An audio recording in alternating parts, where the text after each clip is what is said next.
to dip a toe. We How dip are you? that toe. Come on, let's go and dip it, slap it, Dip stick it. that toe. Let's dip it toe. How are you, Melissa? I'm fantastic for a Wednesday. Hump day, as per Ah, usual.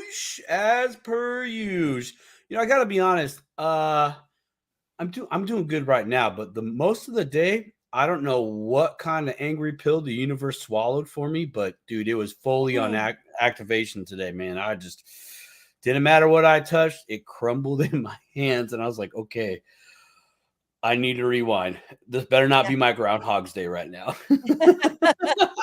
I know. I was feeling like that a little like last week, towards the end of the week. Mm, I did not feel like myself at all. I was, I don't know, something was really not doing well. And some random person put a message under one of my posts and said, like, you know, I just wanted to tell you you're doing a great job and don't give up, and blah blah blah. And I'm like, didn't even know who the person was, but I thought, how wild was that? Because I really needed to hear that in that moment. And right. universe brought that Yeah. person Yep. to me. And Yep. I want to say hello. We got 42 people in here. Marvin Davis and Lisa A and Toast Man, Mr. Toasty. Welcome to the Dip a Toe Show. Dip a toe, Uh, dip a toe. well, Putting you we on mute. I'm pretty excited because we have Patrick L. Riley back again. Um, and for those of you who don't know Patrick, we've had him on the show several times now. He is the CEO of Atum Industries. I think it's Industries, right? I always get it wrong. Um, and Reaper Financial. He has quite a few different projects going on. We've had him on the show before to explain each one. And he was recently, back in June, he was asked to participate in the Quantum Summit, and where he discussed his inventions that he had put out. He had put it out on the internet, saying, that he was releasing technology which was an immediate danger to his life. And these technologies include over unity generator, which is proven physics, he says, an ionic drive circuit, quantum helisphere, which is conceptual, and faster than light, which is theoretical. But he presented these on June 8th at this Quantum Summit 1776. And but prior to that, he wanted to release the designs so that they were free to the public to be able to go in and download them. And so he minted them, if I understand it, on the blockchain, Mm-hmm. and wanted them to be spread amongst the world freely, so that it can't be stopped. Because as many of us who's done research, they've got to be just corrected me and said it's on the blockchain, and they're as NFTs, so that they're always historically will always be there forever.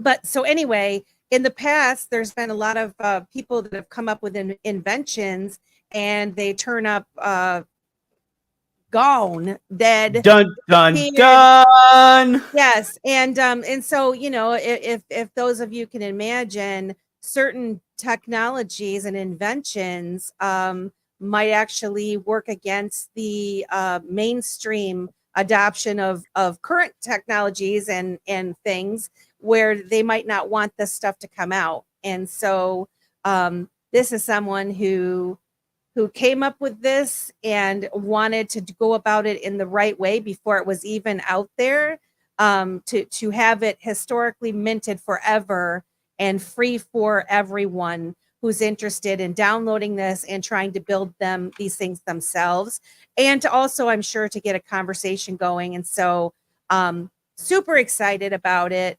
I'm sure I'm gonna have lots of questions. Yeah, Shocker. shocker. I Shocker. people in here. Amen. Thank you, Jesus. That's an angel number. We appreciate you guys for stopping by. Please like, share, and subscribe to our Dip a Toe channel and share this space out. And we're going to have some other conversations too. So I'm excited to bring them in. Are you ready for them? I'm totally ready for him. Ready? I have a question. I have a question for him already. All right, here we go. Let's get him in here. Let's go. Hello, Mr. Riley. Hello, Mr. Patrick, how are you? Doing good. Good. Like the new artwork on the wall there.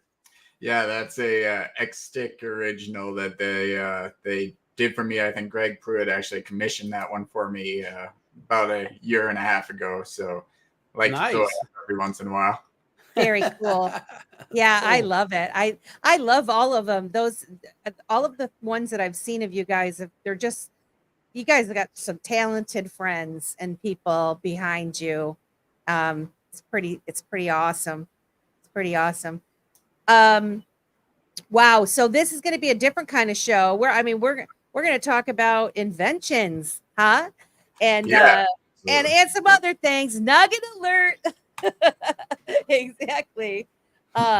Angel Ramos, is that how you say that? Welcome to Dip a Toe. And our good friend Tiara is here too, supporting Mr. Patrick L. Riley. So first I want to ask you, Patrick, you went to the Quantum 1776 summit. And I remember asking you about going there on one of our previous shows, because I think sometimes Mel has a little different viewpoint on certain things. And, what did you think? I know I watched it and I thought it was fantastic, but I wondered what you felt of all the people that were there and how that went for you.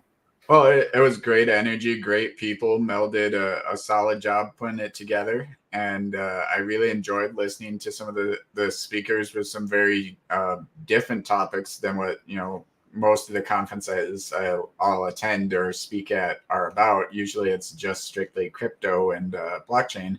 This was a more holistic, humanistic type of conference where we were talking about many different aspects of life. And it was really a good experience all around. Yeah. I was really impressed with the way that he was able to put that together. Very successful, especially I believe that I've had experience with other conferences that were online that weren't quite so good. And so I really did enjoy that. Simon, you said you had a question right out the gate from Mr. I do.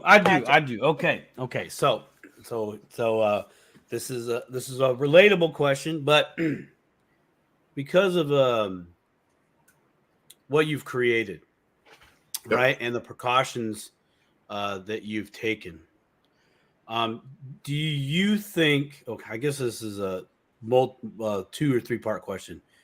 Do you think if people had precautions like you have now, way back when, example, the individual that created the peanut butter and jelly sandwich, would we know who did that if they had the type of precautions that we have now today versus even like 5 years ago?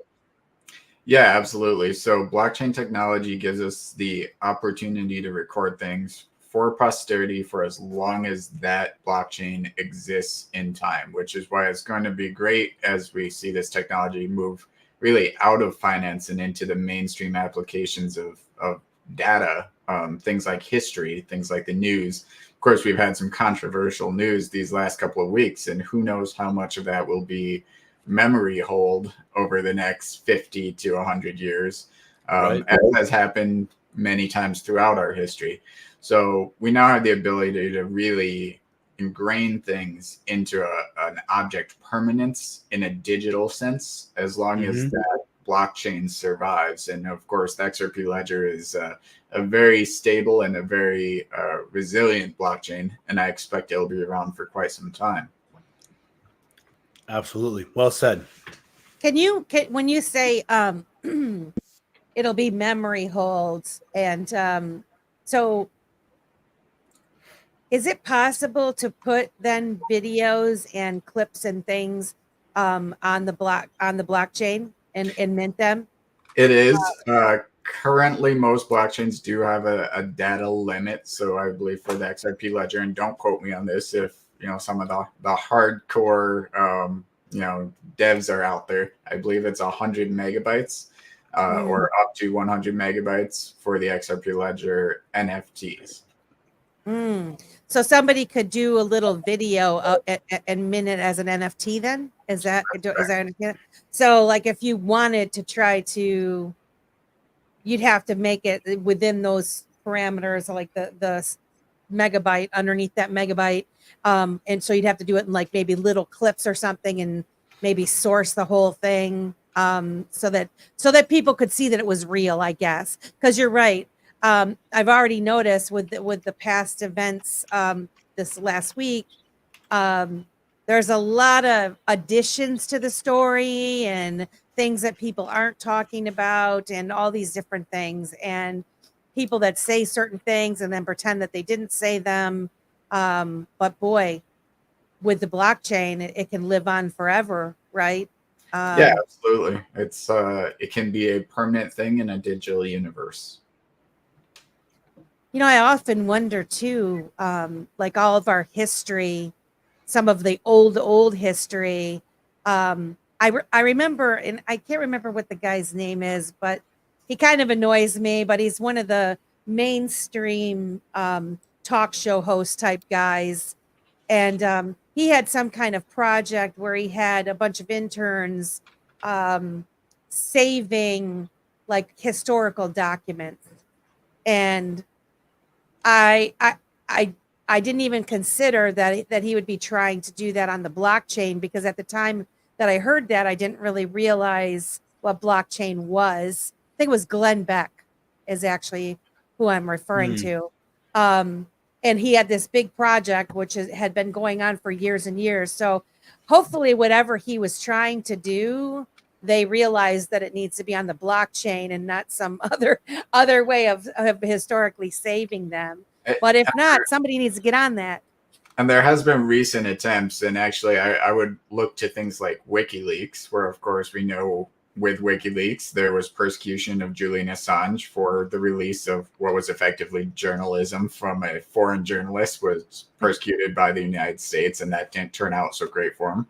And there was another gentleman who was posting university studies and paperwork, and I believe he was killed. I don't remember his name, unfortunately, at this time, but he was killed for releasing those types of scientific papers onto the internet in an open source format. Are you talking about Aaron Schwartz? I think that, yeah. Yes, love that kid. Yep. And so there's many attempts over the years, and actually one of the more interesting ones I've seen is Minecraft has a entire library in the Minecraft universe. I'm not sure who created it. I don't think it was the original devs by any means, but there's a library on there for all the banned books in all the countries, so that people who are in those countries can go into a video game and access those banned books. So things like that are a common attempt, and there's always going to be somebody trying to get that information out there and make it publicly available. With blockchain, that's exactly what it does, is it cements it in an NFT format. It's coded onto the blockchain, and to take it down, they have to take down the entirety of that blockchain. So with my inventions, what I did was I put my designs on more than a dozen different blockchains. I've only publicly released a few of them. But what that does is it makes it so that if I was a target, if I was killed or arrested, or I became a subject of that type of persecution, now they're just drawing attention to me. Well, everyone has the ability to publicly go and look at these designs and see for themselves what it's about.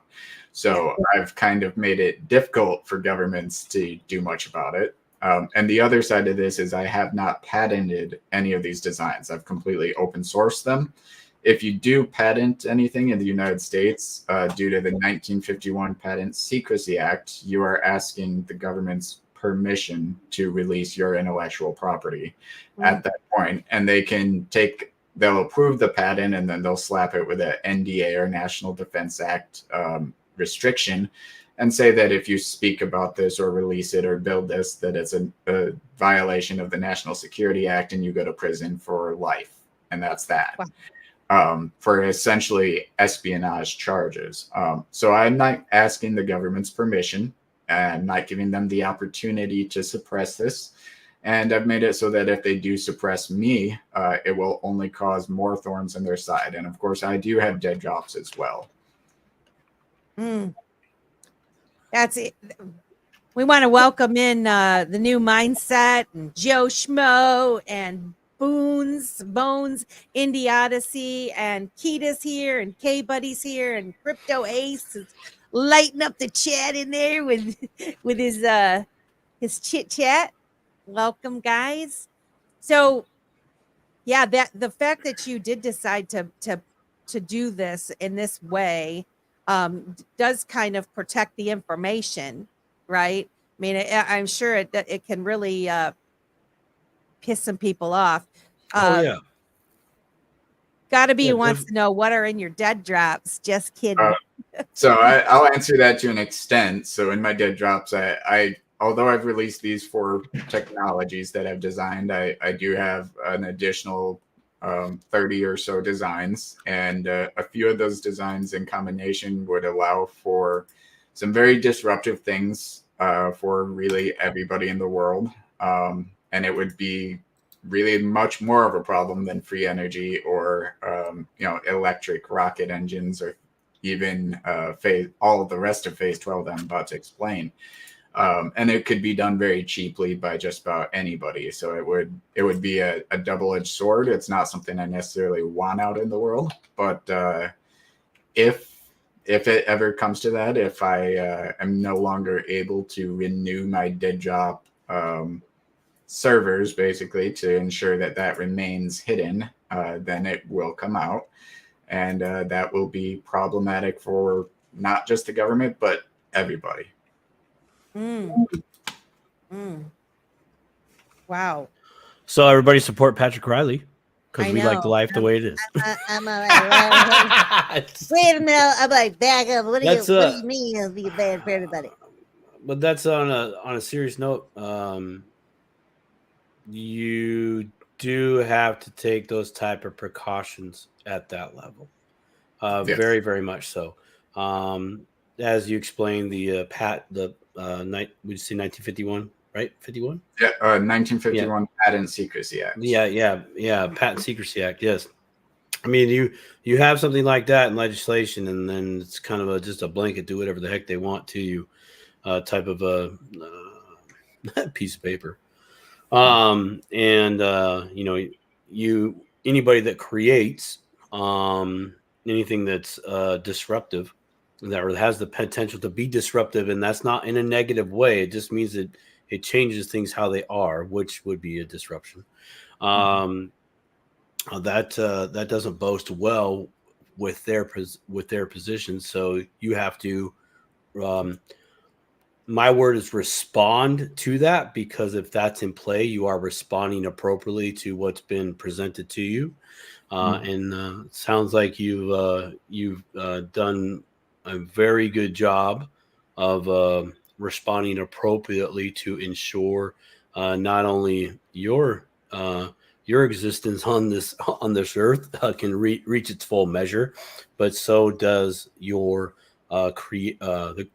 creations that you have shared with all of us here on this earth, and the ones that have yet to be here. So I thank you for that. Yeah. Thank you. I'm excited to learn more about them. And before you start explaining them, for those in the audience that are either watching now or are going to watch this in the future, because I'm banking on it that people are going to be watching this later on down the road, once your ideas really get out there, and they're going to want to see all kinds of different interviews with Patrick L. Riley.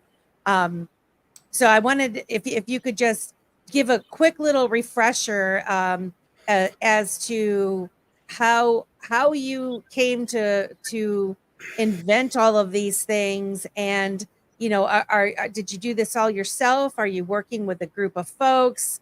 How did Patrick L. Riley become an inventor? Yeah, so this actually kind of goes back to 2009 when I had a TBI, or a head injury from being blown up in Iraq. My TBI caused me to become what's called an acquired savant, or savant syndrome, which basically means that when I had a head injury, my brain tried to heal, but in doing so, it created new neural pathways and new nerve endings within my brain through a process called neuroplasticity. And I became a little bit smarter than I was when I first entered this realm or this planet. So I came back from Iraq, and I started inventing, and I started understanding systems at a kind of a exponential level and at a almost instantaneous level. So things like automotive mechanics, anatomy and physiology, universal or astrophysics, finance, and even to a much larger spiritual level, if you will, concerning consciousness.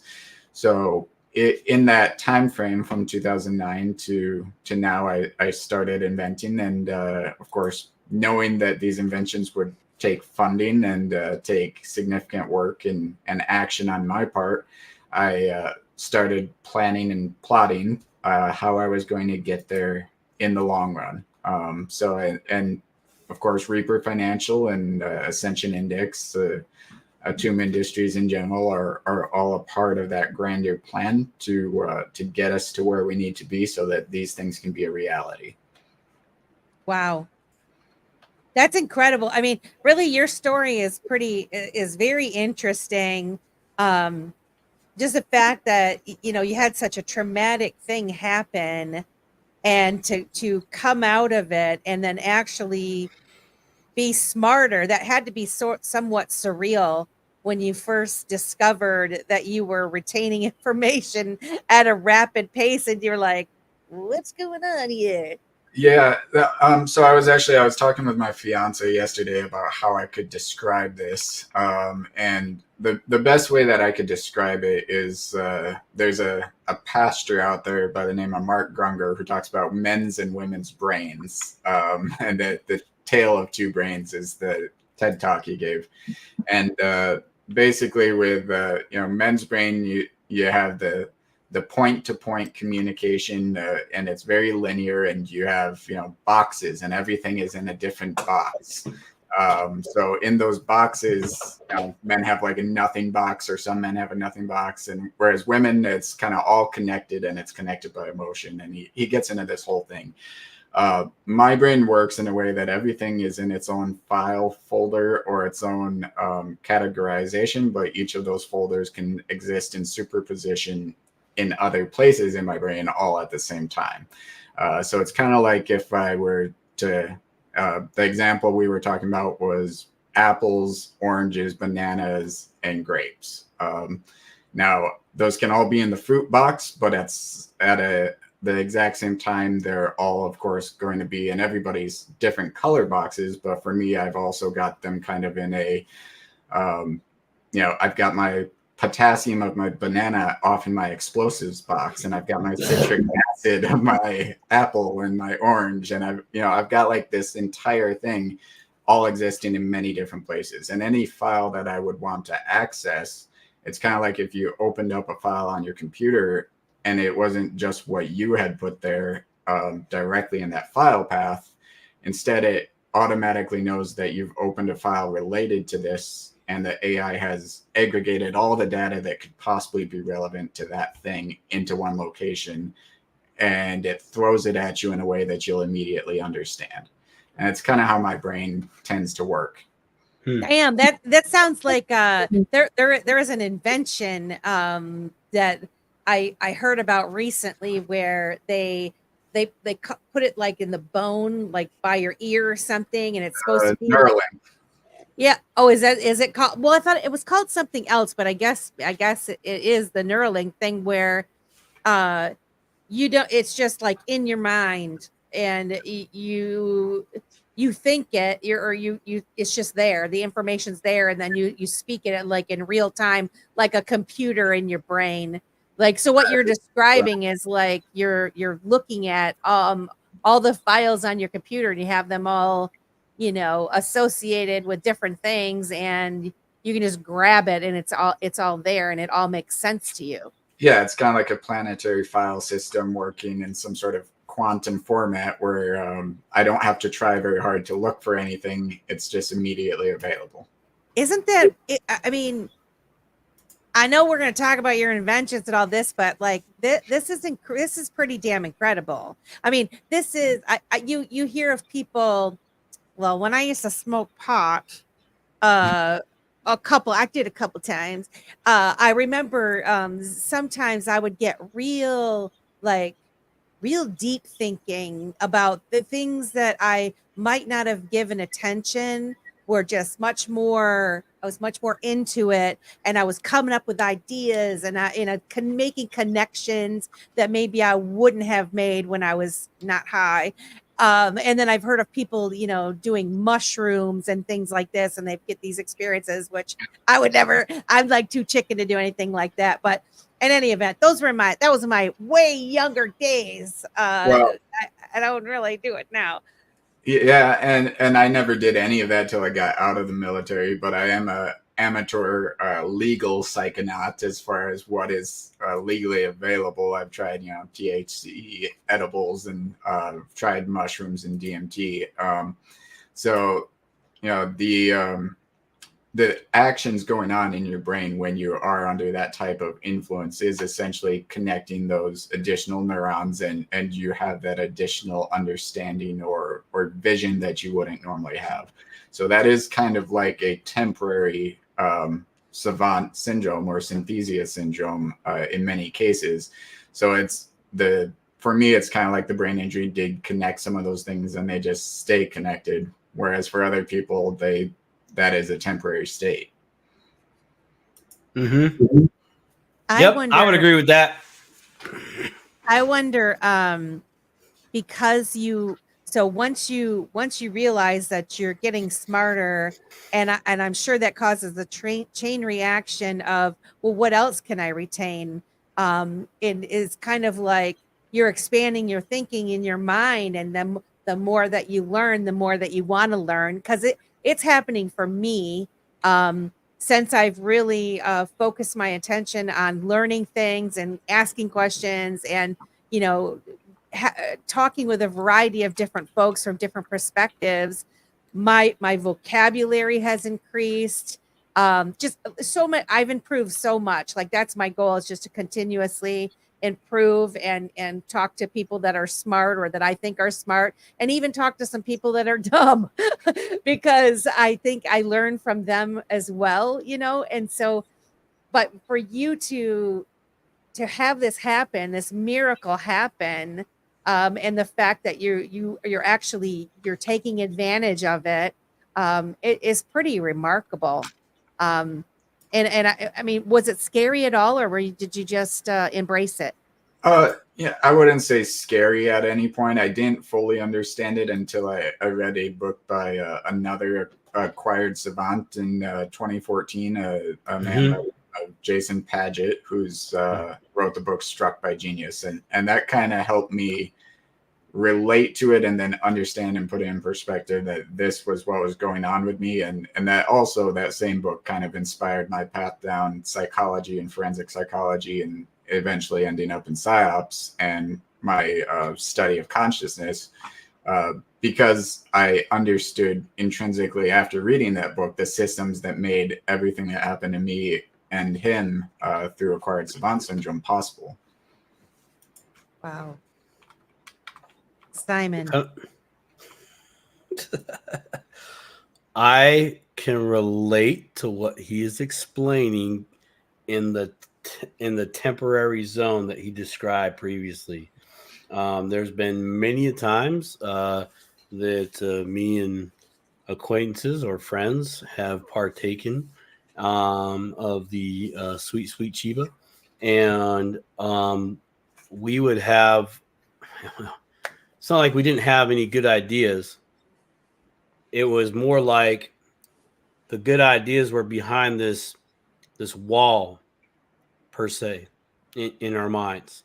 And when we would have, have that, and all of a sudden that wall was gone, temporary, but nonetheless, I mean, we were on fire. We wrote down our ideas that we had of maybe how to fix things, great ideas, anything like that, and we even like, all right, when it comes to food, first we were like, oh, this is really good. But that's how the conversation starts. Why is this really good?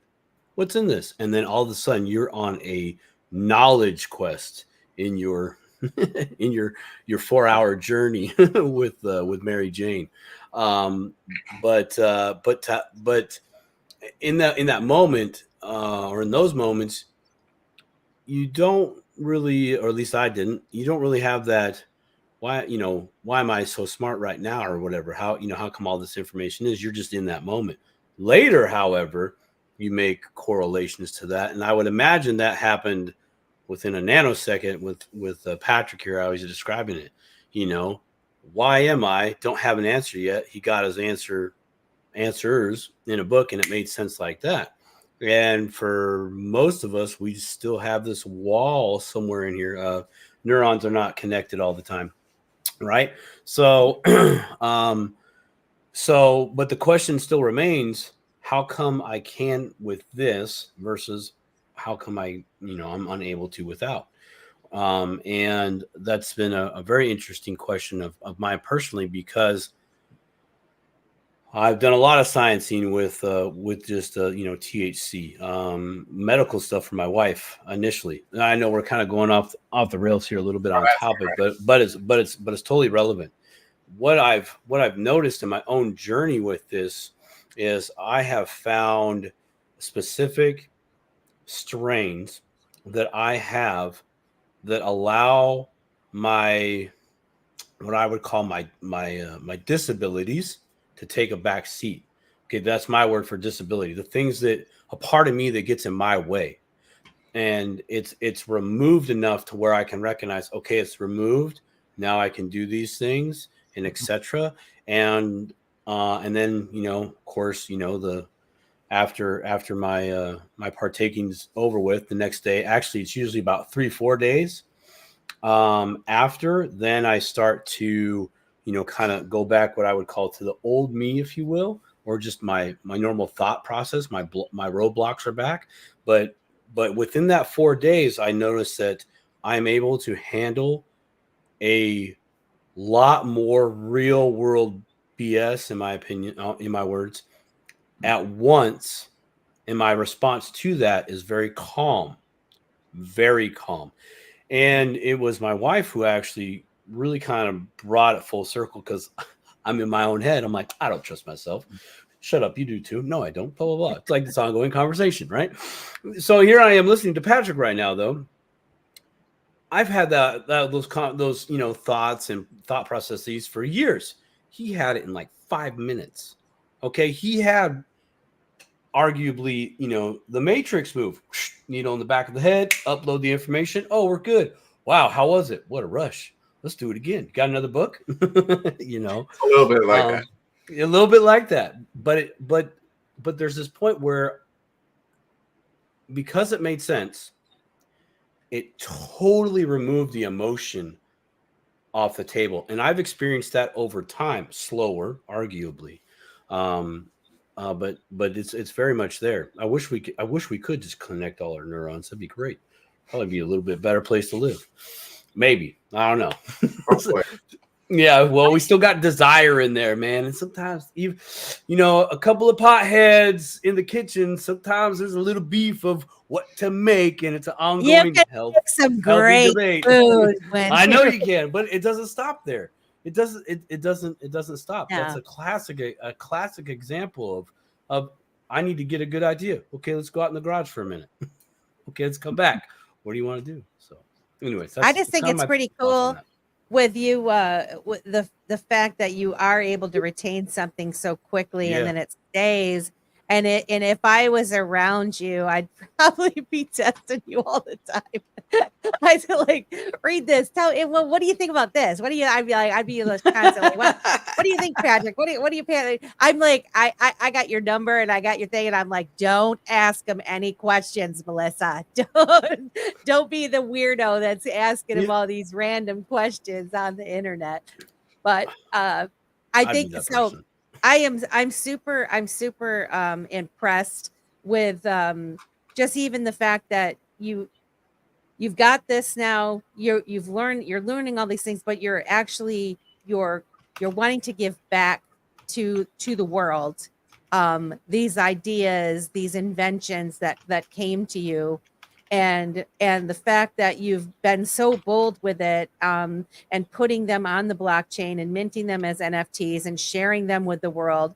I wonder, has it been well received yet? Are we doing a good job of trying to spread the word?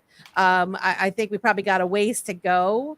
But are you getting feedback from folks on these inventions? I am, and I've only had positive feedback. I haven't had anyone come out with any kind of nonsense. Nobody has brought any kind of logical argument to dissuade or disprove anything I put out, and I don't think there is one.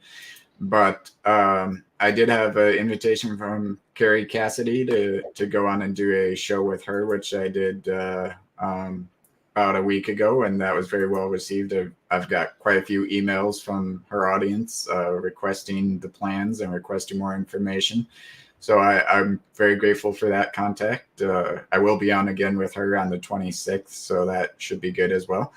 Yeah, it's really been a great experience, but we definitely have a long ways to go. I've got to keep pushing. I've got to keep putting these concepts and ideas and plans out there. And we need people building them. Ideally, what I would like to have is between 1,000 to 10,000 people out there with working prototypes, building these for themselves, so that at that point we can be more official in the way that we go about talking about this, because there is so much to fall back on. Versus if I build a prototype and I say, here it is, that doesn't really mean much in terms of internet and credibility and logistics and keeping it out there. So the idea is I want as many people as possible to adopt this and to build this technology. Yep. And this is something too, like this is part of the crypto digital asset space, the future, whatever you want to call it. It's not for sissies. It's a do your own research type of thing. And how you're going about this is not, we're going to do this for you. You're expecting people to have enough interest, look at it, and try. That's all you're asking them to do, is try Exactly. to do it. Right. And I'll say that it's absolutely worth it. And even if you're only going for one of these technologies, achieving any one of them, even if you're building it yourself and, it was maybe my design or my idea, that doesn't mean anything. You achieving it is a great achievement. If you achieve a free energy generator, essentially an over unity generator, you're going to be able to do monumental things with that in your own life that are going to make it well worth it. So that's where I'm appealing to people. If you wanted to, for instance, mine cryptocurrency or Bitcoin or Litecoin or Ethereum, I guess not Ethereum anymore, but if you were going to do those things, you're going to consume quite a bit of energy. And if you were trying to bring that cost down, this is a great way to approach that. And the tooling and the cost of building one of these is not exceptional compared to the cost of a few miners. Could this be a homeschool project? Like, could you? Is it safe enough for? I mean, this is what's popping in my mind. I'm like, shop teacher project for kids, homeschoolers. Hey kids, this is what we need to buy. This is what we're going to build. And how freaking cool would it be if you had a bunch of 10, 12, 15, 16-year-olds building this stuff and succeeding? Do you know how empowering that would feel if they were actually able to make electricity? Yeah, absolutely. themselves. I mean, so sorry, Simon, I cut you off. No, I'm gonna interject on that, because what you're talking about, Melissa, that hey, I built something. Okay, I'm a little biased, but that's because I'm a tradesman, right? We build stuff. I with a great many hundreds of thousands of people in this country alone, we build America. We build buildings. We build machines. We take something in its raw material, we make it a pliable material. Then we take that material and we eventually get to something what Patrick has designed. So for the homeschoolers or the any 10, 12, 13, 14, 15, 16-year-old kids, yeah, get out there, get your PPP on, get your welder's hood on, get a tape measure and start doing it, because that is gone. Relatively gone, right? That building, that creating, using your hands, that is gone in the way that it used to be.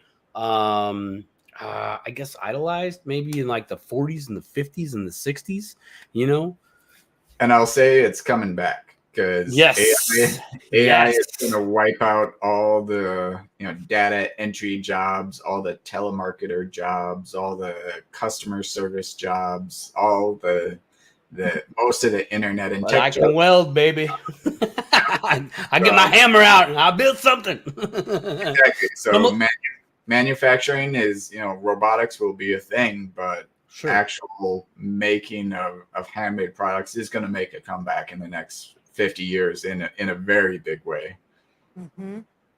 Well, Melissa's totally going to redo her basement and make a shop now.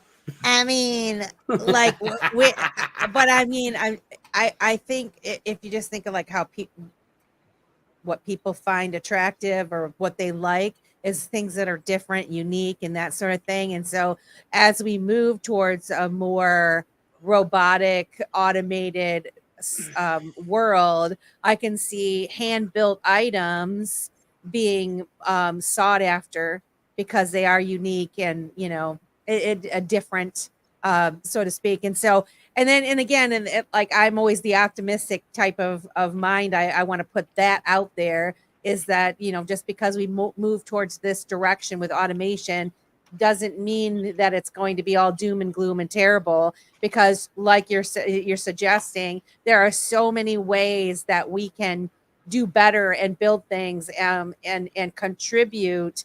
Growing your own food, learning how to can it, building your own bench in your backyard, whatever it may be. We can all contribute to that, and be happy too. That's the other thing, happiness. And that should always be the goal, is quality of life. Like, there is no reason our society or any person as an individual should ever be working towards anything that doesn't better their and their family's quality of life. Amen.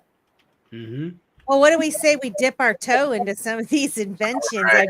I'm ready to build. Let's bring it out. I'm ready to build. 389 people watching right now. Thank you so much for stopping by, Dip a Toe. I did want to say that we have Crypto Professor. Shout out to Crypto Professor and Indie Odyssey. But so without further ado, let's talk about some of these technologies.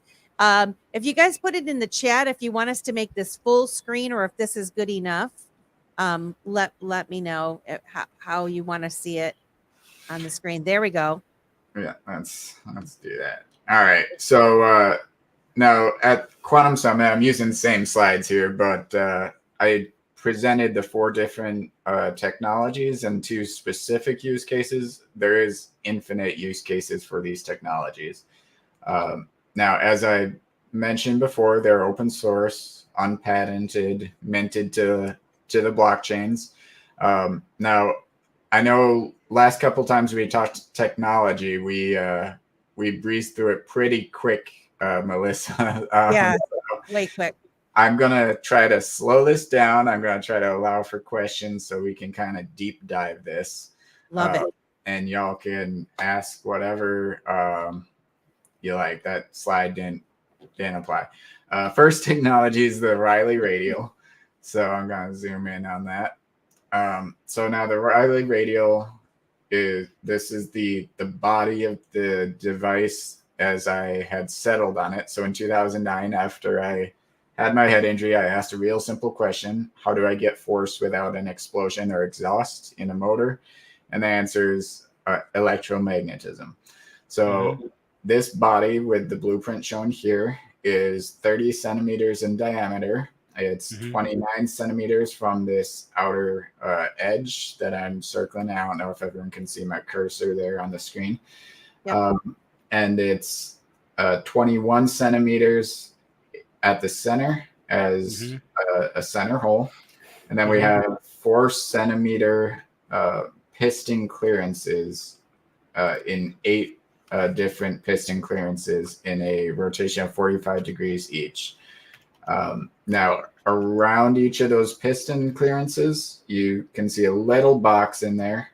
That little box is for a permanent magnet to be inserted. And then you'll also notice these little dots here. That is just basically screw holes for assembly. And those are half centimeter or quarter centimeter, depending on what type of screws I happen to have in my toolkit at the time. Any Can I do it? I have some questions already. Yeah, go for it. So first one question, it kind of piggybacks on mine, so I'm going to let them ask it.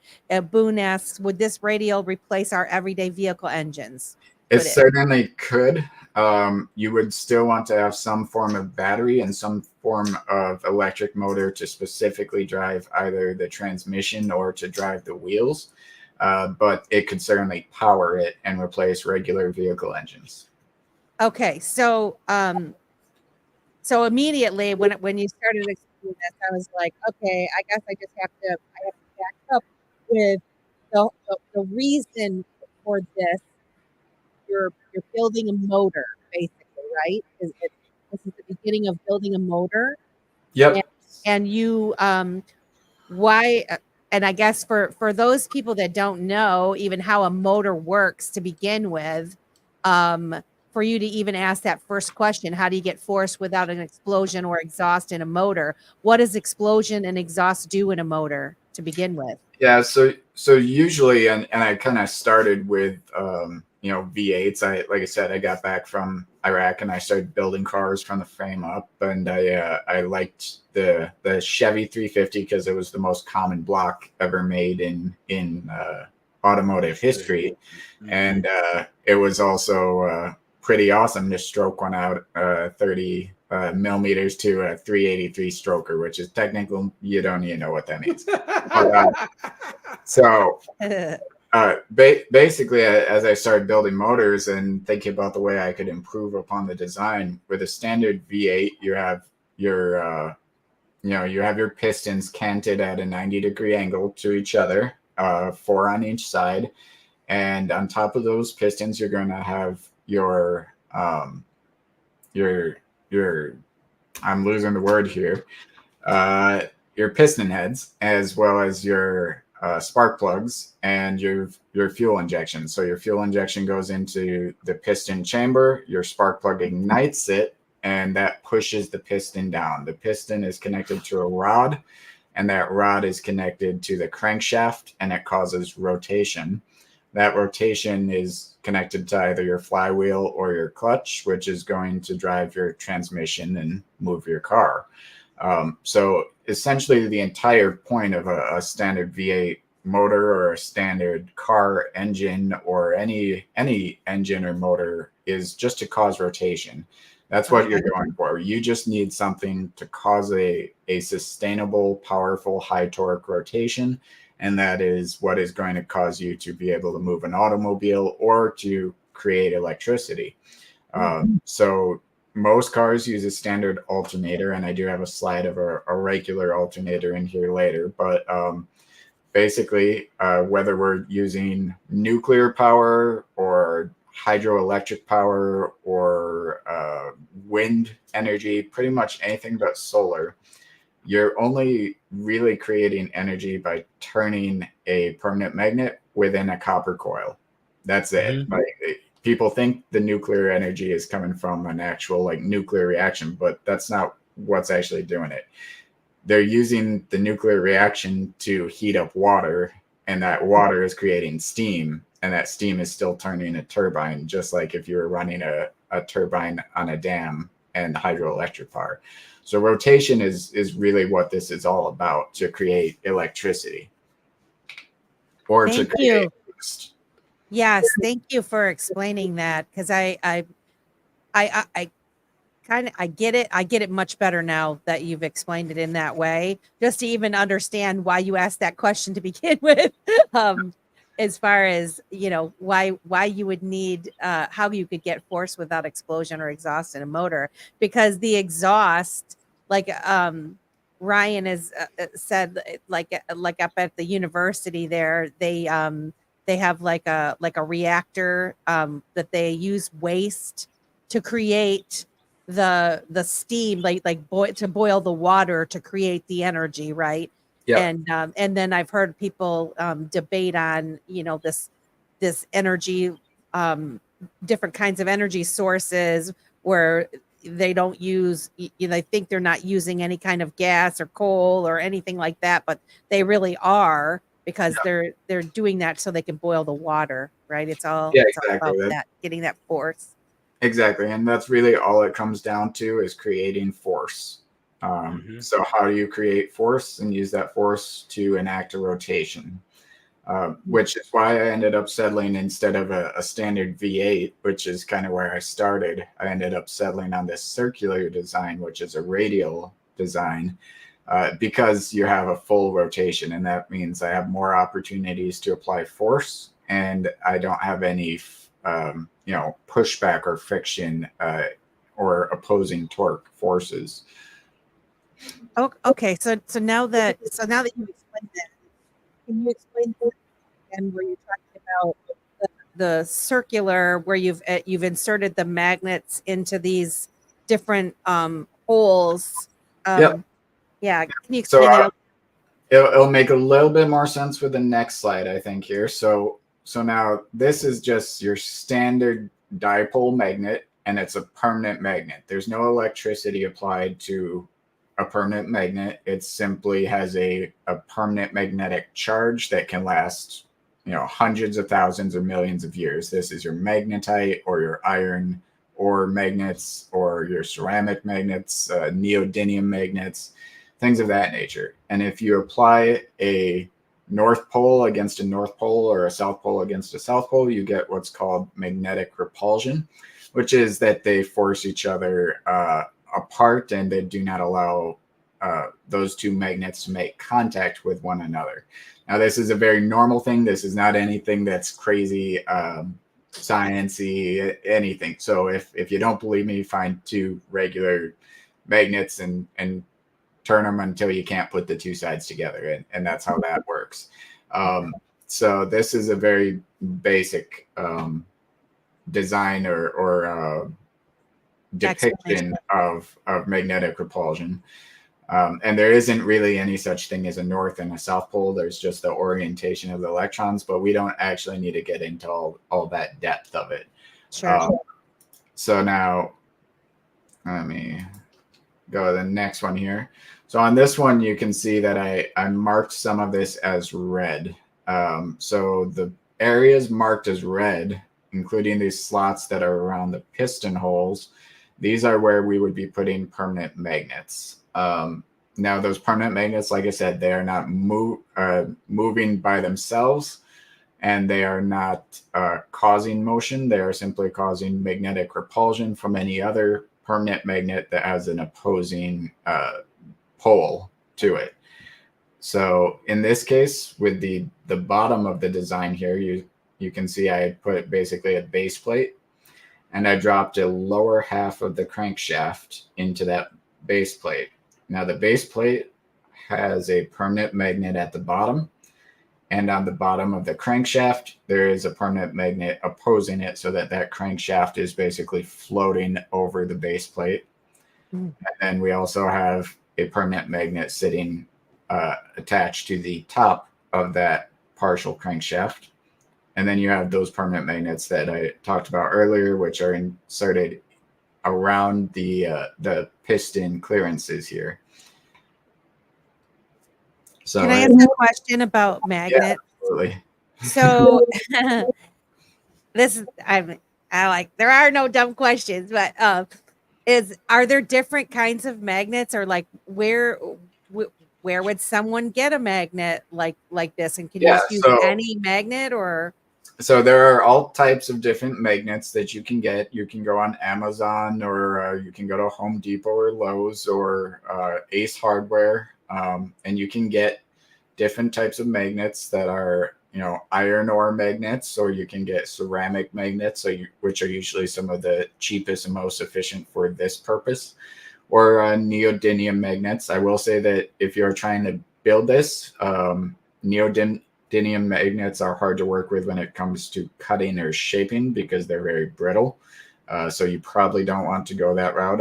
A ceramic magnet, however, in a simple CNC machine, such as can be purchased on Amazon for a few $100, those ceramic magnets cut relatively easily and they shape relatively easily. And you can also get a magnifier, which basically passes a current through whatever you attach to it. That would remagnetize any piece of metal that happens to be iron or a ceramic iron composite, so that you make sure you have the right orientation based on how you cut the magnet if you had any problems there. So that's that's a few $100s spent, but you would be able to purchase these magnets essentially over the counter from multiple different hardwares or sources. And really all you need is something big enough that you can cut it down into the shape and size that you need. What would you use to cut such a thing, such a magnet? The CNC machine. So I prefer something off of Amazon here, which is a very simple metal CNC machine. And I'll actually pull that up and share it just so that I'm not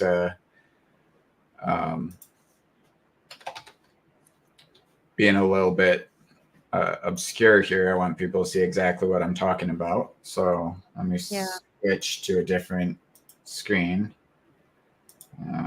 Share screen. All right, so this is just Amazon here. If you can pull that out.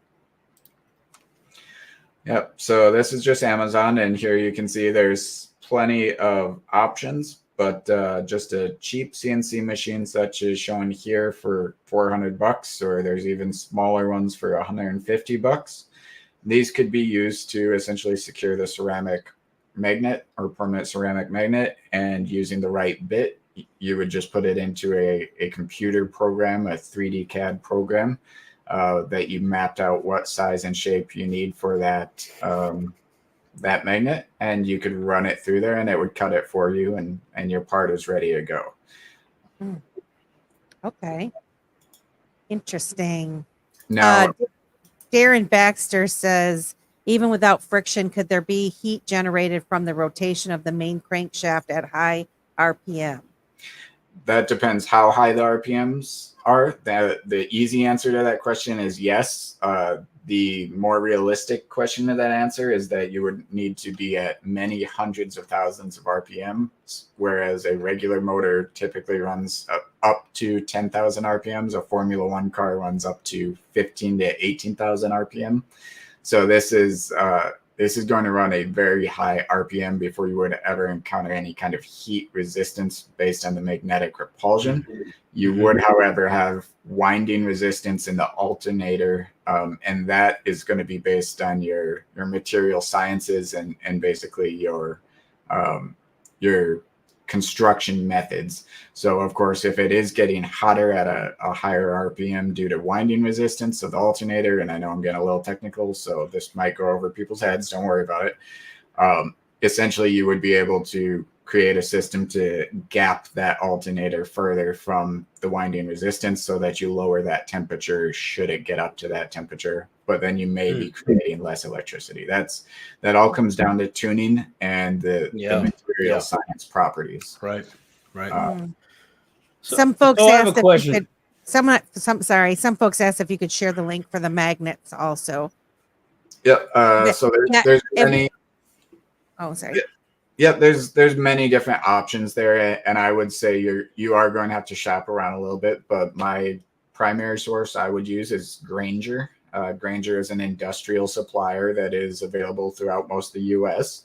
If you are outside the U.S., I apologize. I don't know the best places to source things for you, but you would have to do a little bit of research and find comparable places to shop. And the machine to cut it, you called it a CNC machine? Yep, CNC. CNC Cat Nancy Cat. That's machine. right. Yeah, cat. Okay. Cat. All right. Yeah. All right. Sorry, Simon. Oh, it's okay. A question on rotation. Yep. How can you first off increase the rotation? So how would that be done? We'll kind of get to that, but I don't want to answer that yet. Just okay. All right. A little premature. Shocker. Yeah. And then one other thing is so the beginning of the first slide that you were showing, the actual all the pieces are to that. How does one get those types of pieces? Like what are they? What are they looking for? Yeah, so if you want to pull up the slide again there, I'll kind of so I can point that out. So yeah, if you were trying to get this body or you were trying to do the base plate, so you could actually build these out of almost anything. You would just want it to be non-magnetic so that you're not interfering with the permanent magnets or the rotation. So stainless steel, like stainless steel, stainless or steel, tungsten. Yep, aluminum would actually be kind of the preferred cheap source. Yep. And it's a good heat resistance too. Yeah, makes sense.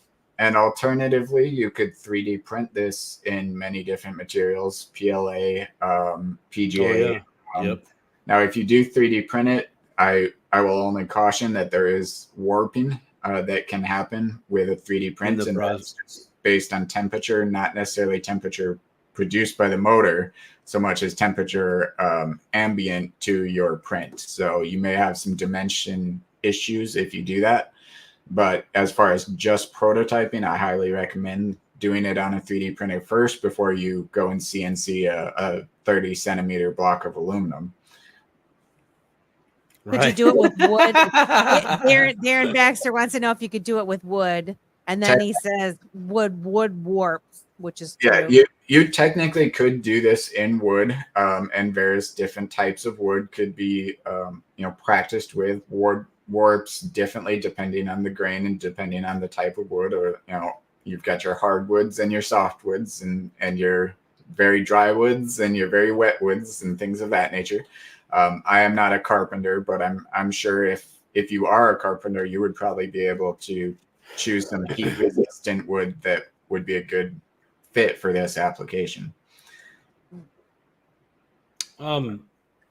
So back to the dimensions real quick. We're talking basically like 29 inches wide OD or outer diameter, and then right? So I actually do it all in metric. I mean 11. It's 11 and you did 29 centimeters, so we're talking almost 11 and a half inches outer diameter, correct? Right? Yeah. So it's not very big in this, but this is completely scalable. So now, of course, I designed these in a 3D CAD program called ShapeR 3D.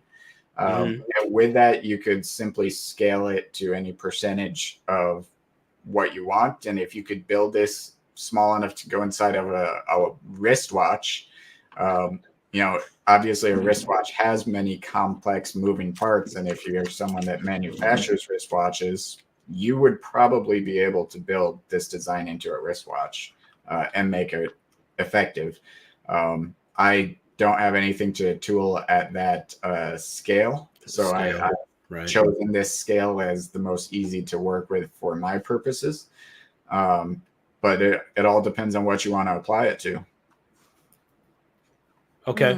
Yeah, I was just curious about the initial size, but general workability. Yep. Easy to do at home. That makes perfect sense. No bigger than 12-inch round. Easily to work with. Small enough to be small, but big enough to still be able to uh, see how things work and function before you scale up or scale down. Um, well done. Continue. All I'm right. taking notes. All right. So now on top of that partial crankshaft, I have a rotating assembly. Now remember that the partial crankshaft had a permanent magnet on top of it. Mm-hmm. So the bottom of this rotating assembly, which you can see over here on the blueprints, also has a spot for a permanent magnet, which is an opposing force. And so it is free floating again without friction on top of this portion of the crankshaft. And then we have these 8 vertical pylons that will also be surrounded by permanent magnets. What's a pylon? These vertical posts that are on the rotating assembly. Boone wants to know, how strong of a magnet are we talking about? So you're going to want the magnet to be strong enough to hold everything in place. And then you're also going to want to consider the weight of the material that you use in your rods and your pistons, so that you know how much torque you're putting into it at what speed, so that essentially you're not hitting those magnets against each other. The idea is to make it rotate freely without ever having any kind of friction or contact between any of the opposing magnetic forces. So I'm sorry. Oh, sorry. I was going to say, I'm sorry. Crypto Ace has a question, but I can't find it. He wants to know about Banca, but it's not really relevant to this conversation. I didn't see it. Okay. Wah, wah, wah, wah. Another Sorry. case. Okay, sorry about that. Okay, so the pylons, and I'm sorry if I missed this because I was looking for the question.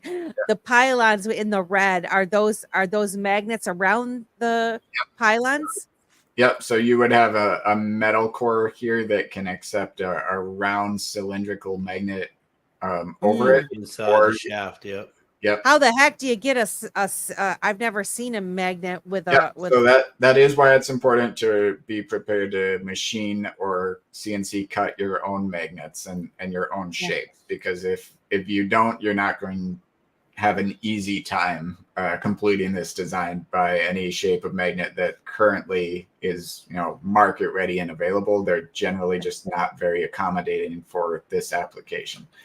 So you will want to make a more custom fit, which means you're going to want to have a little bit of tooling available to you.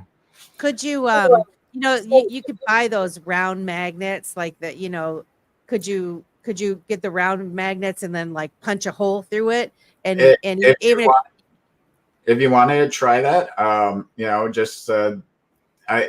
as all things with science and manufacturing and do it yourself, just be prepared to fail a little bit. But I mean, I was just thinking, like, you can get those round ones, and then even if they weren't as thick or as deep as you needed, like you could like stack 1 or 2 on top of each other. As long as you're able to achieve the principle of having a cylindrical magnet that gives a force in a outward direction, and putting another cylindrical magnet around that gives a force in an inward direction, then you've achieved the intent, essentially. I mean, already I'm thinking to myself, if I'm going to try to build this, my first challenge is the magnet, and because if you can't make these magnets to go on these pylons, then that's like the first step in my mind of what I need to see if I could even do it, to make the magnets. And it's probably every dad's trope out there for his son, but the right tool for the right job. So I'm not saying you can't do it by punching holes or other things like that, but you'll probably be best served to be prepared to, spend the money on the tooling that will do the job certainly, and then do the job as concretely as possible from the get-go. So what tool would do that then for to make the the pylon? CNC machine would be the best for this. Oh, purpose. okay. Yeah. All right. So that same CNC machine can make this kind of magnet. All right. I thought that was going to have to be something separate. Okay. Yep. You can certainly do all the magnets for this design on a single CNC machine like that. Awesome. Mm-hmm. Mm-hmm. Yeah. Okay. Not bad for $400. Yeah, not bad at all. So going on to the next one. So now I added a few different visuals in this single slide here, but essentially what we did was we took our piston rods. Our piston rods are connected through a shaft there to our pistons themselves. And those piston rods are being placed over the vertical pylons that have those permanent magnets. Yep. And there's a permanent magnet inside the piston rod. And this is essentially replacing what is a bearing in a traditional engine with a magnet. Not to be confused with magnetic bearings, because that's a different thing. There are magnetic bearings out there, but they do make contact. They're not friction free. So just to make that clear, you're making your own magnetic bearing that has full magnetic propulsion and no contact. Okay. Now, then you're going to take the second half of the rotating assembly here, and you're going to connect that to the lower half of the rotating assembly. And then you would drop in the upper half of the crankshaft through that upper half of the rotating assembly. Now, you'll notice that the lower half of the crankshaft has a square vertical connector. Of course, that means square peg, square hole in this case, and that minimize rotation. And then you'll also notice that the crankshaft coming vertical from the second half, it's turned at 45 degrees. And I'll point out why that is in a little bit here. Okay. Now, on the pistons themselves, we have a piston ring, and we have a flat disc permanent magnet at the tip of the piston. So now, at this point of the motor, we have nothing electrical added to it whatsoever. This is simply permanent magnets and whatever base material you've used that is non-magnetic to provide a body, crankshaft, rods, piston, etc. Most likely aluminum if you're trying to do a more professional build for this. So we're only looking at aluminum and ceramic with a little bit of ferrous material in it right now. None of that is rare. None of that is hard to obtain, and none of that is hard to tool if you have the right tools. Any questions to this point? I don't see any other questions in the chat right at the moment. Okay. And I will just point out there is a piston rod clearance along the center line of all these pistons to allow for that rod to have full rotation without any kind of interference or friction. Gotcha. You'd have to make those you call them the piston. You have to make those too, right? So you'd have to. Can that machine do this? Make that as well? That's correct. Okay. Yeah. Okay. Now, once Sorry. Go ahead. Sorry. Did you want me to go back to the last one? No.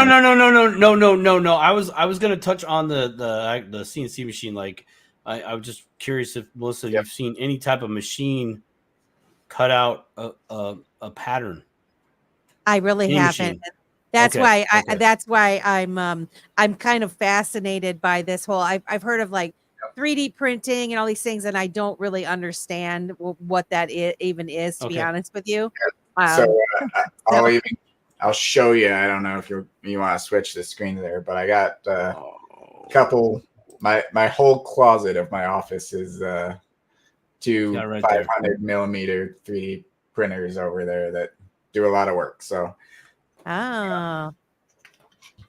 Yeah, and the CNC lives in the garage, but it's messier. Yeah, it is. Simon knows. So once we've got it to this point, we're now putting the top plate on for this module, right? So we've got our closed module here. And we've put piston sleeves on. So the ring that is around the piston is creating magnetic repulsion against those permanent magnets that were surrounding each of the piston clearances. And then as the piston ring and the permanent magnet on the end of the piston goes through the piston sleeve, it's passing through a copper coil. Okay. How are those attached? Are they like threaded to the body? Threaded. Or I'm actually using regular screws. Basically, that's what these little holes that you saw around the body were for. Is those are the holes to accommodate for inserting screws or mounting, mounting bits. Yep. Now at the end of these coils, I'm using this one pictured right here, which is a very small 35 Newton suction. You'll note it says suction on it. Electromagnet, but essentially what an electromagnet is you're taking a ferrous material and you're wrapping it in a conductive wire and you're sending an electrical signal through that wire, and that causes the ferrous material to become more magnetic. And in this case, it would pick up the paper clips, assumably. So with this, that's all packed into this tight little made in China or Taiwan electromagnet that I ordered on Amazon. I think these cost about $6 a piece. And I've put it into a cap that is at the top of each piston sleeve. So right now there's still no electricity being added to the system or applied to the system. It's permanent magnets, it's copper coil, and it's an electromagnet, which is basically a permanent magnet with a coil around it as well. Now, this is Faraday's law. Faraday's law basically says that when you pass a permanent magnet through a copper coil, you induce a current so long as that permanent magnet is in motion. So you can increase the current in the coil by using a stronger permanent magnet, if that's what you need. You can increase the motion of the magnet, so basically the speed that the motor is rotating, or you can increase the area of the number of turns of the coil. So what they mean by area is the gauge. So you can take a very small gauge, a very small copper wire, and you can wrap it many times, or you can take a larger wire and wrap it less times, but your number of wraps times your gauge is going to equal the current that wire can handle, and it can send off to the electromagnet in this case. So Melissa, do you get kind of where I'm at with that? If we pass, I think so. Okay. So, and just to be clear, this is not this is not something I made up. This is a accepted Faraday's law equation that is a standard part of known physics. I haven't done anything outside of physics. I haven't suggested anything outside of known and applicable science that we have today. So now here's kind of the whole trick of how this works and why it works. So the firing order for this, and you can see there's the crankshaft in there, right? But as piston 1 is passing through the piston sleeve and the coil, using those permanent magnets through this copper coil, this copper coil is not firing the electromagnet that's on top of piston 1. Instead, it's skipping over to piston 3 and it's firing this electromagnet. Because it's firing this electromagnet, if I go back here to show kind of the rotating assembly here. So, okay, so 1 fires and that fires 3. That's going to pull this piston and the permanent magnet that's at the end of this piston in this direction. It's going to pull it to the far right. So as it pulls that one towards 3, passes through this coil and then it pulls 5. As that pulls through 5, it passes through and it pulls 7. As 7 passes through, it pulls 1. So this is basically your cardinal direction. So we're north pulls west, west pulls south, or east, excuse me, east pulls south, south pulls west. So now you'll note I still have 4 other pistons here. So essentially what I've done is I've designed it to have 2 simultaneous motors in a single rotation. So it has a secondary firing order. And what that does is it reduces the mechanical workload. And as we're reducing that mechanical workload, we're also preventing it from having any capability of stopping the rotation. Because in this one, it already can't stop. Once it's fired 1, it's got to fire 3. Once it's fired 3, it's got to fire 5, and so on and so forth.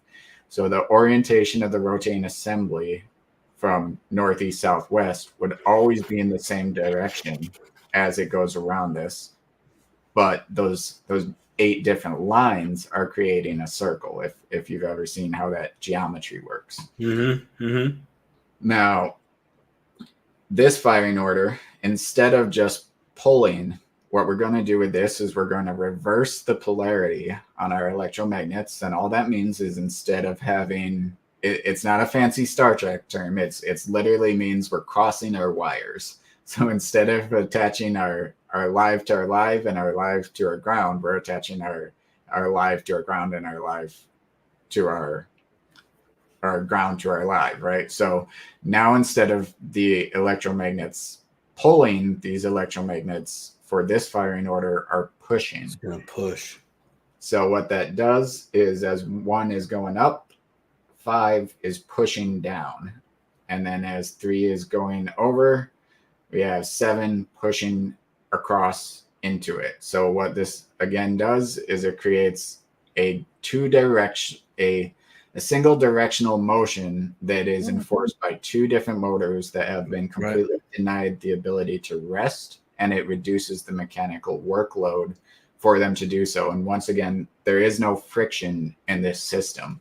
So this is going to enable this to work very efficiently in this rotation because it can always maintain that rotation.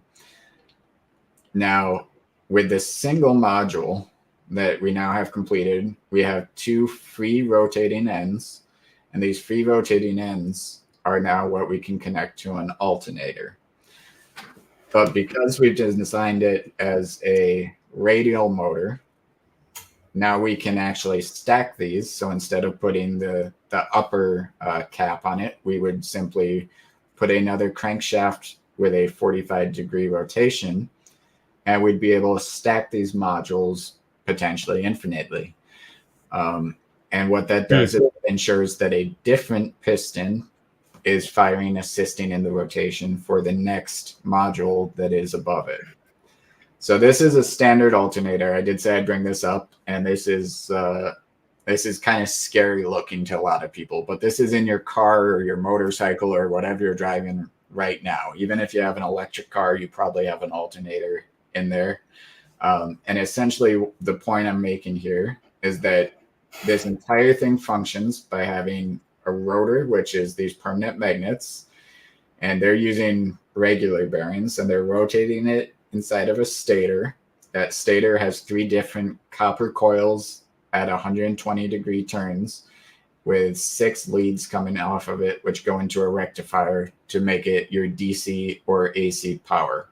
So now that is how traditional power works, right? So I don't need to reinvent the alternator. I can redesign the alternator, but that is effectively how that works. And all you gotta do here is connect an alternator to the north and south, or the top and bottom rotating crankshaft ends, and you will have that power.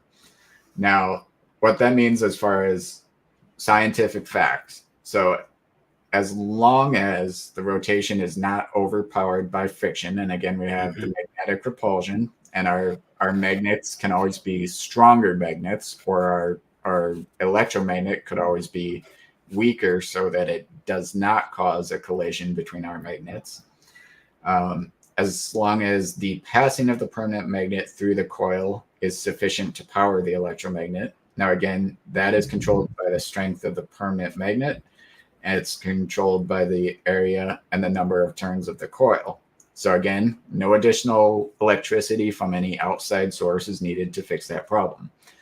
The electromagnet is sufficient to pull the stable magnet without overcoming the rotating assembly's magnetic repulsion. So again, you don't want to knock, you just want enough to pull it towards that direction. And then as it's going through to trigger the next magnet. And again, completely controlled right here.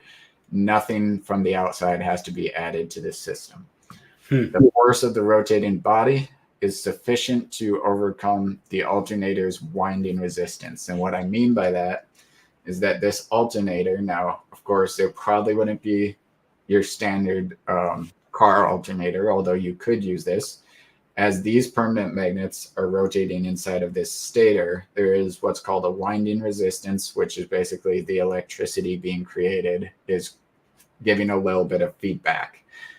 So as long as you are creating enough force to overcome your alternator, which again is completely controlled by tuning, not by any scientific law that would limit this from happening, then you are creating over unity and you are creating energy without any input of fuel and without any exhaust. And in fact, this entire system can work in a vacuum. It doesn't need to be, it could work underwater. It could work in all environments, in space, et cetera, et cetera. So this is effectively a free energy device once you have built the device. Of course, it is not perfectly free energy because magnets will lose their charge over time. But when we say over time, we're talking about hundreds of thousands of years for magnets to lose their charge naturally from a permanent magnet. Oh, I didn't know that. Now, I have a question, which I mean, just because people will ask, but you just said 1,000, it could take 1,000 years before it would lose his magnetism, right? Millions and is there like, you know, disposing? I've never heard anybody talk about disposing magnets, like proper disposal for them or whatnot. If you actually would not need to dispose of anything, there'd be no chemical or waste of any type with this product. But essentially what you could do is you could pull that magnet out and run a current through it and re-electrify that permanent magnet and use it again. Oh. And that's literally all you would have to do. And you could, you know, save up your 100,000 years of electricity you just made, and you're going to need, you know, maybe a 2-volt battery worth of current to pass through that magnet to recharge it. I wanted to give a shout out to Toasty, saying a person could also work at a local machine shop and do all the machining for you versus buying a CNC mill or lathe if you're wanting to build one of these, but have no machining experience. So as more and more folks, you know, get interested in this, and you know, they could make these parts for you. That could be a little business in and of itself, right? Yes, and I hope that kind of thing springs up. Again, I've completely open sourced this. I'm not, you know, I'm not patenting it. It's free to anyone that wants to do it. I encourage you to do it. Please do it. That's the idea of what I'm doing here. I'm not hoarding this. It's not. It doesn't belong to me anymore. I put it out in the universe. It's now yours. This machine, I guess I call it a machine. Yes. It's fair, or motor. Yeah. A motor. Okay. This motor then still needs to be attached to an alternator. Did I understand that correctly or no? You would use alternators to create the electricity still.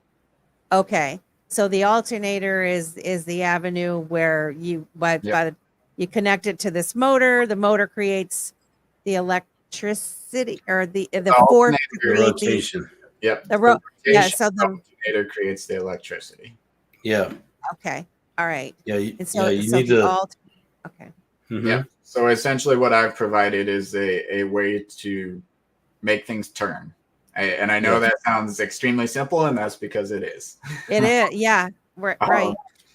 So now this, because it's a modular design, if you look at this blueprint, I've basically shown that with 45-degree turns of the crank, we have 8 pistons on each module.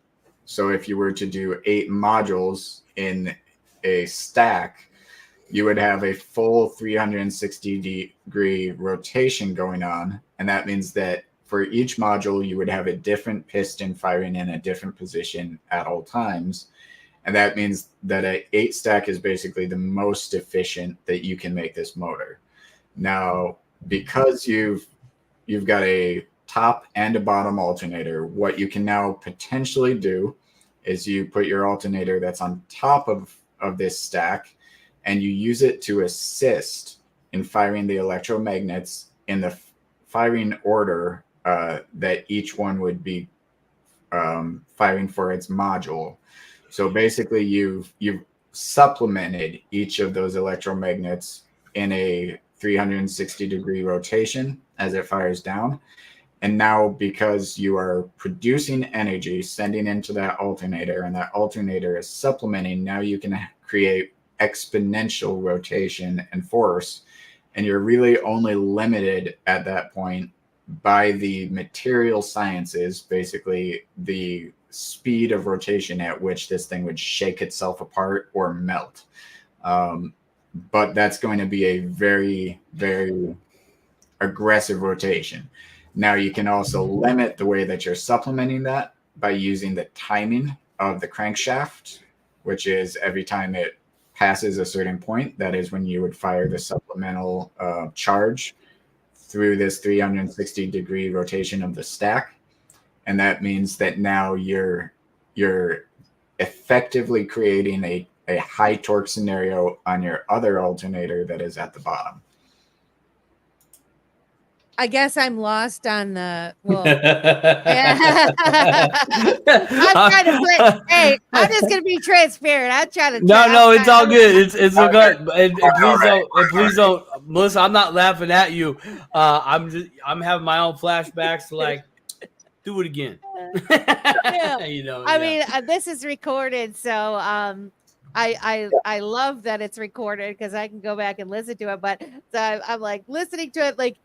I thought it was super cool when you were talking about the magnets and, the firing, the different, skipping and, one hits 3 and 5 and 7 and, like they go in the, I think that's awesome. Yeah. If I'm honest, I don't totally understand, how that works, but I can comprehend it. But now you're talking about like stacking it. So are you saying making several of these and putting them on top of each other? Exactly. So okay. So that this is designed to be modular. So modular just means basically you can connect many parts, and they're interlocking like a Lego. Mm-hmm. And the top of this crankshaft can be just slightly different for each module, and the bottom of the crankshaft slightly different. So instead of having this long thing sticking out here, you would just have a small. Make it short. Exactly. Okay. There's a joke there, but I'm not going to make it. So, if your crankshaft is cold, anyways, so you'll be able. Nobody likes a cold crankshaft. You know what I'm saying? Yeah. So, so basically, we're talking physics here and stuff. I'm just saying. Yeah. Exactly. Yeah. So now if you do your stack, you'd be able to use the upper alternator or one of the alternators to supplement the firing of the electromagnets down the stack. Okay, this is my question. Okay, so this is where I got a little bit lost. So to adjust the firing is the firing of the firing order. Yep. That is done as you're building them, right? You're No, so your firing order for each module will always be the same. So each of your 8 stacks here will always be the same. But if you're putting a full stack of 8 on top of each other, you're turning the crankshaft by 45 degrees with each addition. And the reason we're doing that is because 8 times 45 is your 360 degrees. So that means that we have a full 360 degree rotation here. And that means that in each of these different modules, one piston is always going to be firing to pull it towards it, and one piston is always pushing it towards the one that's firing. Or can I just to make sure that I'm understanding you? Yep. This is what I heard you say. You make these individual stacks. You make it so they can be stacked on top of each other, and Yep. instead of stacking them on top of each other in the exact same position as exactly all the same, you take the second one and turn it a little bit, and then take the third one and turn it a little bit, and turn a little bit, turn a bit, so they're all kind of turned. And so then once it starts firing up, they're all going to be running, but at different times, but continuously. Yes, right? Exactly. Continuously, but everything is pulling in a full 360 degree helical pattern at all times. So now we've reduced the mechanical workload of this system to as near zero as possible. Oh. Now my other one question. Real quick, 1 second. Question, Hog. Sorry. No, it's all good. I'm just teasing you. Can you explain the benefit of reducing mechanical load? So if you reduce the mechanical workload, then you're able to rotate at a higher RPM. And if you're rotating at a higher RPM, you're able to overcome a greater winding resistance in your alternator. Okay, cool. Just for those that didn't know that. Yep. I didn't know that. Well, my question is on the top, like what you're saying, you have an alternator on the top and an alternator on the bottom.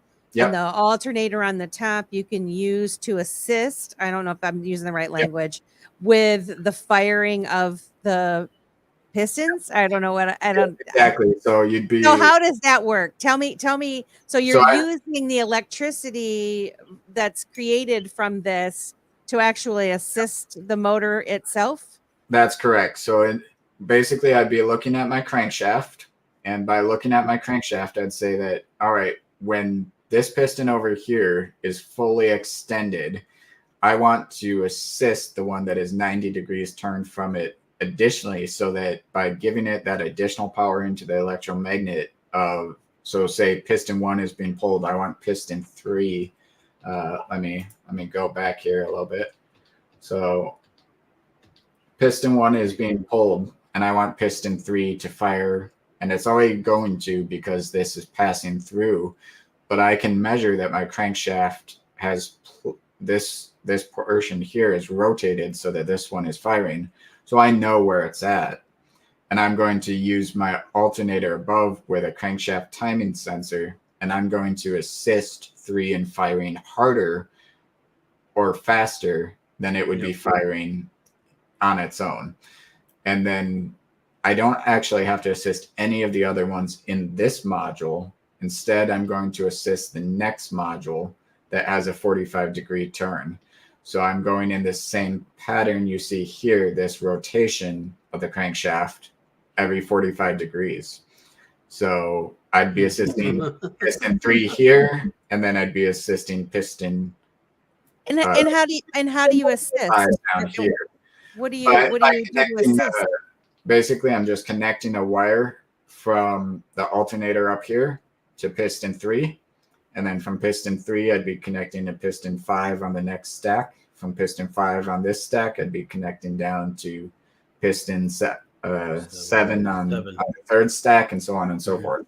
And then I'm assisting to make that crankshaft turn even faster and harder to create more torque. He's giving it a little so bit ridiculous. This is just giving he's just giving it a little electrical push to make it come out faster. If anybody that would increase your speed. If anyone is watching my face, which I'm sure you're not, but if you are, you probably are seeing me be like, what the hell? I don't understand a lot of this, but I kind of am getting it, which is incredible. just that I even can ask a question that I deem intelligent sounding, but like because this is very curious. This is interesting. This is cool. So I cannot even believe that you. Well, yes, I can believe it, but I mean, it's blowing my mind that you thought about doing this and you did it. Like I don't even know what to say. Like you're building something that actually creates power to let it exist itself. yep. Yeah. And you're not using gas and you're not using coal and you're not burning, it's just I'm like, wow, mind blown. Exactly. And everyone thinks of free energy device. First, it's a dirty word. It says conspiracy theory, and it says breaking the laws of physics and breaking Newton's second law of thermodynamics and all of these things. None of that's true. I haven't broken the laws of physics whatsoever. I've used Faraday's law and I've applied it. And I have used really the most basic materials known to man in terms of producing power: magnets and copper. And that's all we need. We don't need any xenon gas like some people talk about. We don't need tritium. You don't need some sort of fancy element 115. None of that stuff that's all sci-fi. That's all imagination. This is not imagination. This is a very simple, doable, applicable way that physics works, and anybody can build it. And that's what I'm putting out. Incredible. This EYI. person says Adrian's pretty cool walking on thin ice moving towards Pandora's box. Huh? And it said Keku. I don't know. I first I read it, I thought it was cool, but it's Keku. Adrian Z. Thank you for coming to Dip a Toe Show. So this is the generator, and this is kind of the end of the generator portion of the 4 different technologies. And I know it's been a minute, but so to kind of sum this up, it's very simple. You can build it yourself with a 3D printer, a CNC machine, and some over-the-counter stuff you can order from any hardware.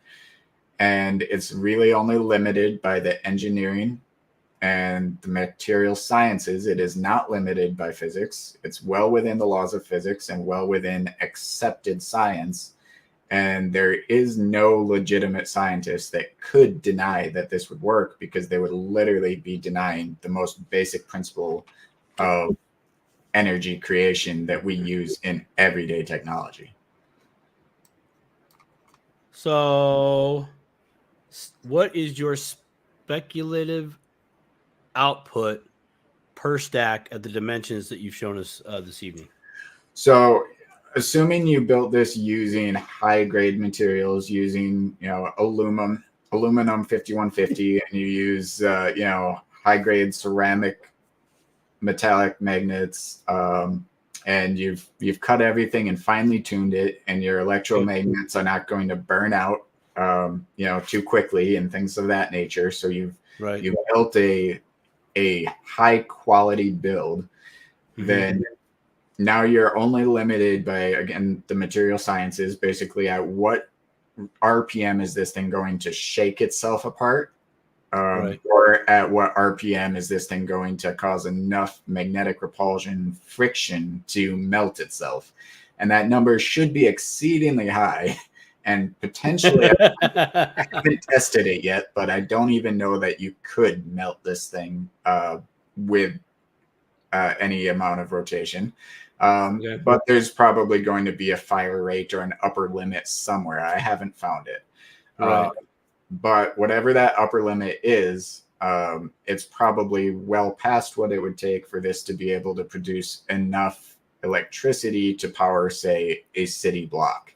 Now, the big caveat to that is there does need to be an appropriate alternator design for this. But if, for example, you were to put this on some sort of gearing mechanism, the Hoover Dam runs just, I think it was 24 or 16, I forget now, but they're hydroelectric generators. And realistically, the Hoover Dam is providing power to all of Las Vegas with just those generators. And you would think it takes all that concrete and all that water and all that, but no, it's really just the turning of those generators. Right. And they don't always have them all on because they don't always have load for all of them. So if you were to put some sort of gearing mechanism on this device and scale it to the size of those generators, there's no reason this wouldn't be able to turn the same alternator that those generators are turning. And that means that potentially 16 of these at scale could replace the Hoover Dam and power something the size of Las Vegas. Holy smokes, man. That's crazy. I mean, you couple this type of motor, invention, and like you said, you could mine Bitcoin, for example. And I know the Bitcoin miners and people, they're thinking of all kinds of different ways to harness that energy and use the wasted energy, or like the heat that is produced from mining the Bitcoin, and being able to use that in I don't know what the right word for it is, but I could see this working together with that. I mean, the Bitcoin miners producing heat for heating, pools, or I mean, there's so many options. And this would make all of the things they're using irrelevant, to be honest. Yes, because they don't need any of those things if they build this. They would be able to build these, and because of the income saved from mining, they would be able to build more.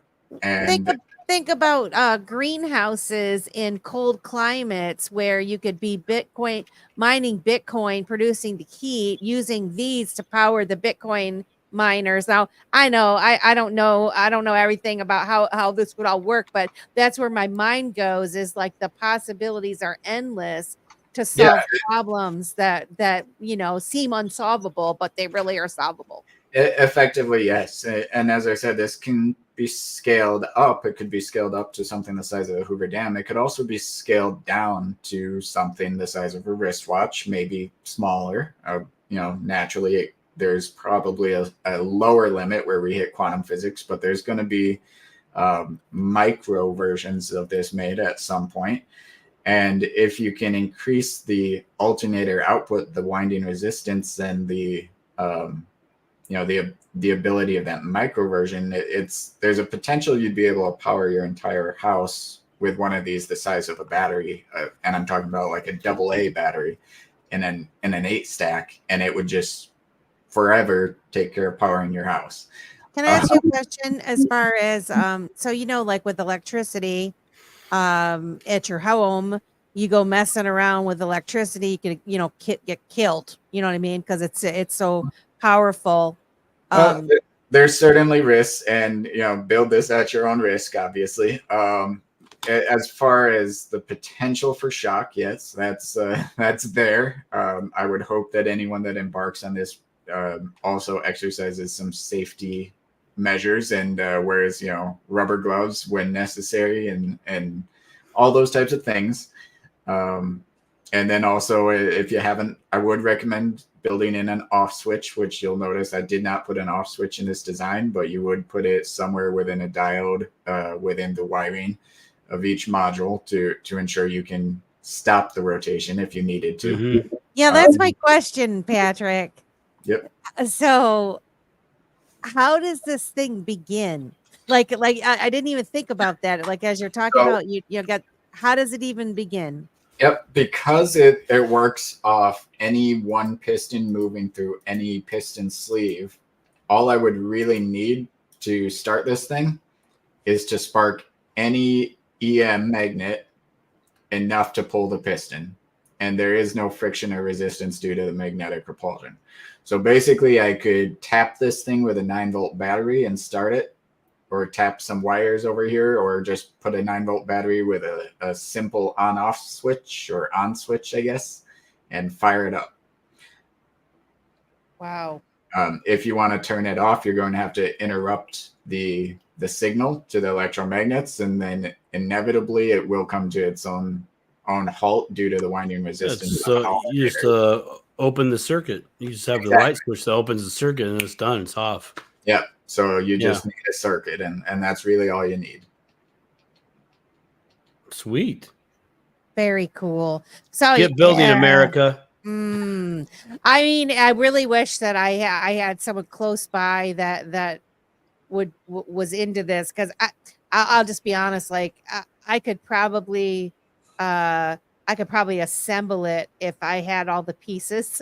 I don't know about making this myself, like building the parts myself, but I'm so intrigued. And I like, have you built this yourself? I mean, obviously you probably have built this yourself, so you know it works. So I have prototyped this, but I will say that that's one of those dangerous areas where if I say that I have this thing running my house, which I don't, but if I said that I did, then that's when I get into trouble with the government, saying that they have some sort of authority to come knock on my door and serve a warrant to confiscate my dangerous device or whatever it is, for violating statutory whatever. But if this is just a concept and an idea, and I'm putting it out there open to the world to play with, to experiment with, to build, and then once there's more than 1,000 people have built this design and proven it works, then we can talk about what I have or haven't built myself as far as these designs and others. Yeah, I mean, it sure does look as though it would work. I mean, I think I'm speechless. If anyone can find a reason why this wouldn't work, I am more than happy to have that debate with them. Yeah. Well, there's 607 people watching Dip a Toe show right now, so we thank you. Please like, share, and subscribe to the Dip a Toe channel. We're at Dip a Toe on Rumble or YouTube, and Dip a Toe show on X. We really appreciate the support. We're trying to grow our channel, and we have interesting shows like Mr. Patrick L. Riley coming on. This is a very simple. I mean, I'm not trying to belittle it at all, but this is a very simple design. Very, very simple. That's and not to toot my own horn too much, but true genius is being able to do something simply. It has to be easy. Yeah, it has to be easy. Make a complicated thing simple, and this is very simple, and that's the entire point. You got Darren Baxter completely intrigued, Patrick. Yeah. So did y'all have any other questions on the motor, the electric generator, or did you want to move on to the next one? And I do want to back up, because you said at the beginning of the show, though, you said this is proven physics. So I want to reiterate that this is completely proven physics. There is nothing in this design that would not work within the current laws of science. Right. Which is awesome. I really if there's anybody out there that's a shop teacher or a homeschooler that has access, I would just love to see somebody take the bull by the horns and build one of these things. And maybe you could have a workshop where people sign up, to try to do it, and start your own little business. I don't know, but I think this is super, super cool. Super cool. Thank you. So you want to jump into the second one then? All right. Yeah. But wait, there's more. You got to do that, Simon. You got to type that up. But wait, there's more. But wait, ladies and gentlemen, there's more. Yeah. So the second technology I released is ionic circuits. Now, this is again something that has already been done in the traditional sense. So I did include a QR code there, linking to the plasma channel, which is this video that the still is from, in which he builds an ionic thruster. And, this is something many hobbyists are doing now. It's something MIT put out to basically power a glider a few years back, just in, I think, 2012. So this is a very recent technology to the public. And basically what it is you're taking electricity and you're feeding it into a live, which in this case, what he did is he used fishing wire that or piano wire or guitar strings, something of that nature, as the live. And then he's connecting the ground to these brass plated ones, which are basically air gapped from the live to the ground. And so when you air gap your live and your ground and you leave it wide open like this, what you do is you cause a spark gap. And that means you're jumping electricity from the live to the ground. Now, as the electricity jumps from the live to the ground, it creates thrust. And in this video, he shows, I think, about 4 parts per million or something like that, or meters per second, excuse me, that he's able to achieve just with this very rudimentary, simple design. So this is already being built by hobbyists. It's not something that I just made up or imagined or anything like that. Totally normal, accepted physics. NASA claims to have these in many different satellites now. I think the Cassini used an ionic thruster, things like that. So this is not, again, this is not anything outside of accepted science. Now, I did want to improve on the design. So what I did is, and this would be 3D printed, this plate is for my live, and I'd be coating this in silver, but you would be 3D resin printing this. So just for those who are not familiar with 3D printing, there's a big difference between a PLA or a filament printer and a resin printer. Resin printers are using ultraviolet light to harden a liquid to print this out of a still shape. Those can be purchased for a pretty good one for about $1,000. So they're very affordable compared to most other tooling. And then what I did is I electroplated the same resin print in silver. So that's basically using a sodium hydroxide solution, and you're putting silver leads on both sides of your solution. You're dipping this into the solution, and you're passing a current from the positive to the negative, which causes a buildup of silver on this disc. To preface it, you also want to spray it with graphite so there's something for it to stick to. But essentially, then you're able to create a nanoparticle coating of silver over any kind of odd shape like this one is. Now, this is hexagonal honeycomb, and it has these very sharp barbs coming off of the back, a little bit like a waffle. I tend to call them that.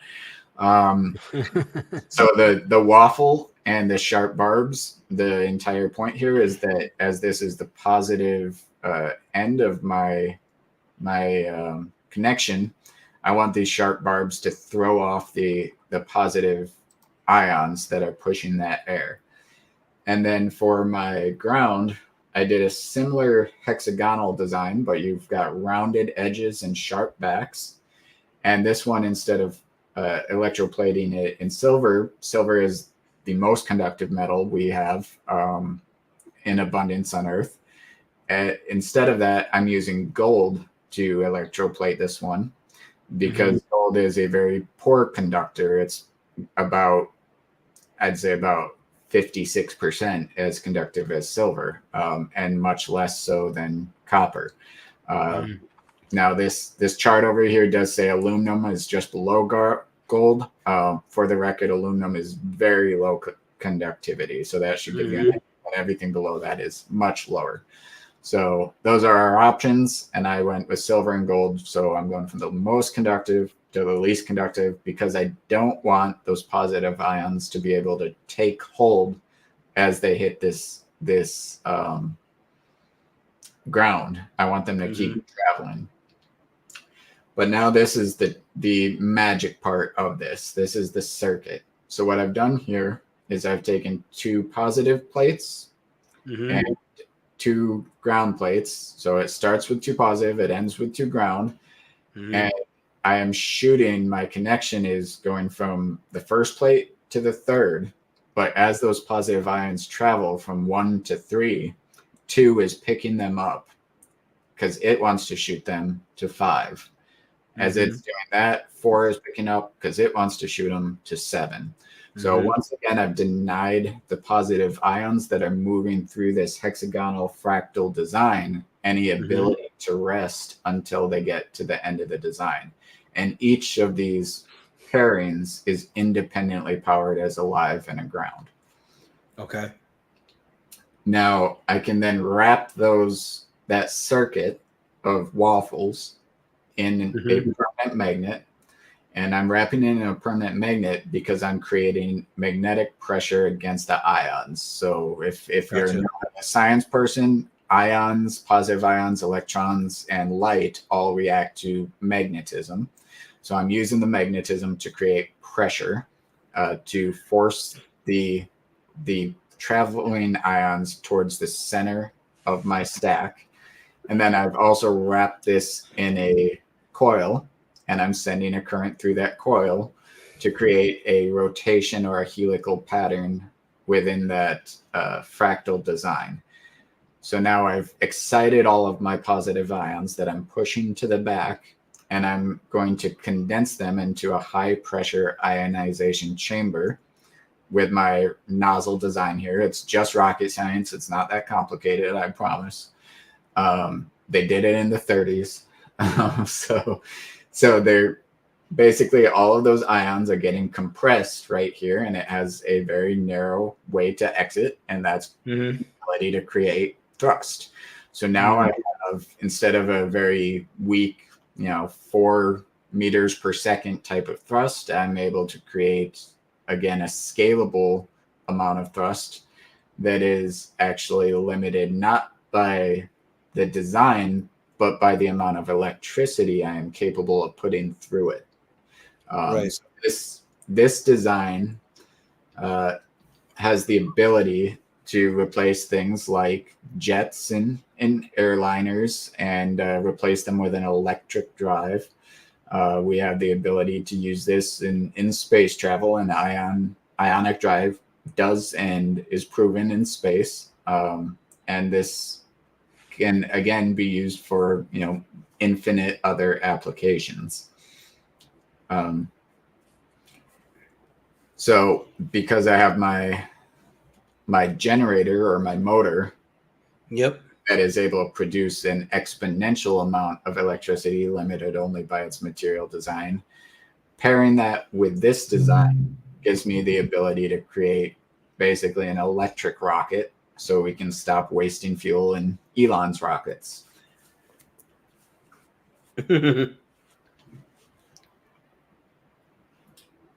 So any thoughts or questions on this portion or this? It's actually very basic, very simple. Like I said, it's just rocket science. Yeah. Well, for my basic general understanding, that's pretty straightforward. It really makes sense, especially here at the high pressure ionization. You're basically you're using physics that already exist. Garden hose through spray nozzle. You're reducing the path of travel, thus creating, in that essence, pressure or force. Right. Yeah. Thrust. Yeah. And you're same thing here. I think that's what's great. No new inventions per se, or no new physics, just the same old stuff that we've had forever applied differently or applied just in a different type of system. Yeah. And really the only innovation in this that I could claim as mine is the circuit itself. This is what I'm doing that no one else has done. Right, your firing order. Well, not really your firing order. That's I've denied. Yes. Yeah, I've denied rest, and I've amplified, and that is kind of the ingenious, I guess I would say, of this specific innovation. That's cool. That's really cool. You still with us, Melissa? I'm here. Right on. Yeah. That's really cool. So, Something else.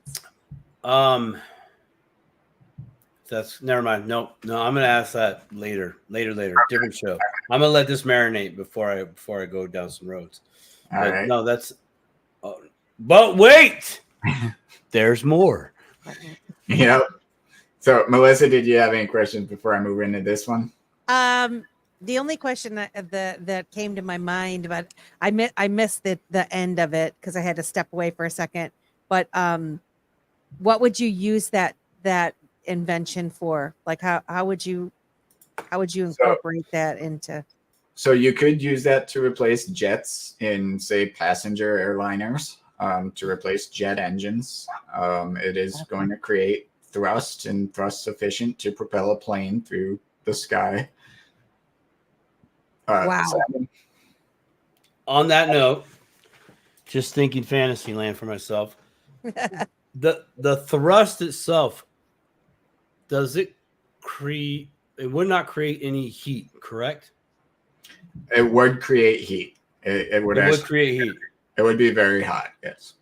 Damn. There goes my Iron Man suit. Never mind. Well, you just gotta have the right heat shields. Yeah, I gotta have the right heat shield. I know. I was just like, wait a minute, can we jetpack this thing? But no, that's okay. we'll work at it. Yeah. So, all right. We are on the third technology. Yep. So now this one, as you stated at the beginning of the show, is conceptual. So all of these concepts have already been proven. This is, again, just a different way of applying the concepts. It's not so much a matter of physics. It's quantum physics in this instance. However, I will say that I was in communication with a gentleman that worked for the SSP. That's not the secret space program per se. That's the strategic systems program of the Navy, who had a problem to solve. And I communicated with him about specifically this technology, and the problem was solved.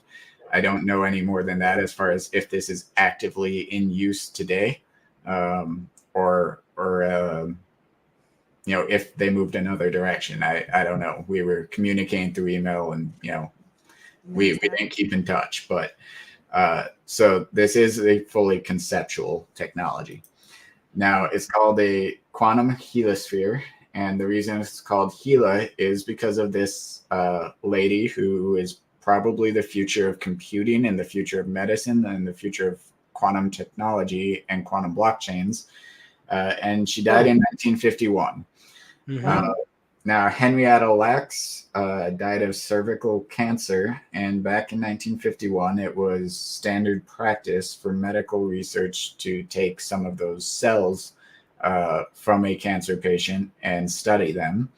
Her cells specifically are known as the Hela line because her cells have a mutation in the cancer in which they are basically immortal, because the telomeres on her DNA are extended and do not die. So basically that single cancer cell, they're still alive today, and they're still being used in all kinds of medical research all over the world. And this is a very well-documented thing that's out there, and most people just never heard of.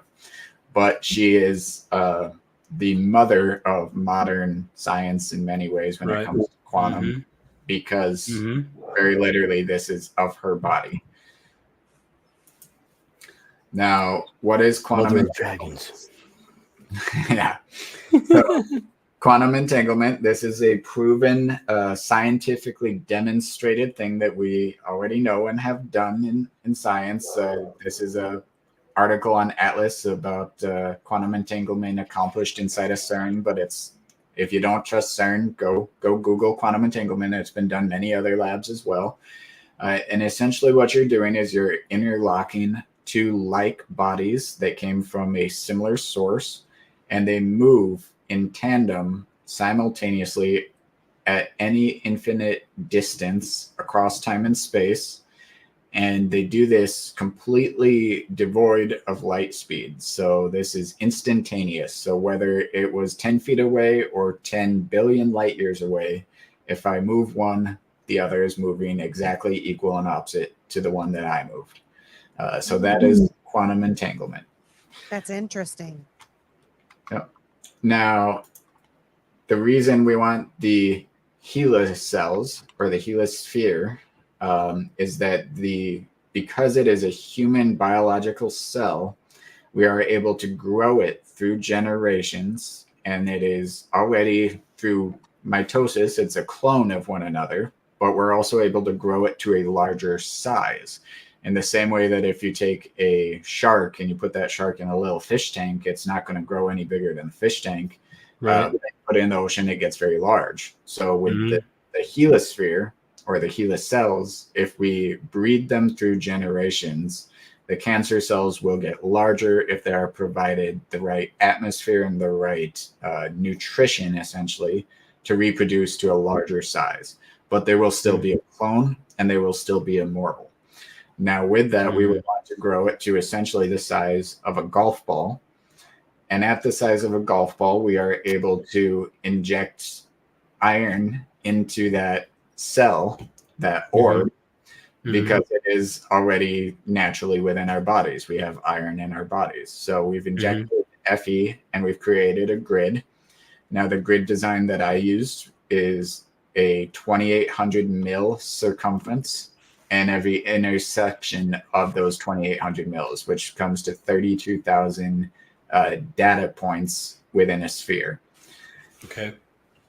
Now, as we take those spheres that are now injected with the ferrous material and have a grid on them, we can basically immerse them in superfluid helium, that is He2, that has been brought down to 2.17 Kelvin. And what superfluidity means is that helium will pass through solid objects. It passes through the space between the atoms within those objects. So if you tried to put superfluid helium in, in a hard container, it will go right through that container, with the exception of a few different materials, stainless steel being the preferred container for superfluid helium. Now, as we brought it down to 2.17 Kelvin, which is basically near zero freezing temperature, we are now able to use frequency and vibration and sound waves, essentially, on those cells. And we're going to walk that frequency from a very low frequency, and we're going to walk it up until we have a perfect quantum entanglement. We don't know exactly where that is going to be. It depends on the wavelength of the cells and things of that nature. But we would walk it up until we've entangled them, and we have that relationship of a equal and opposite reaction across time and space.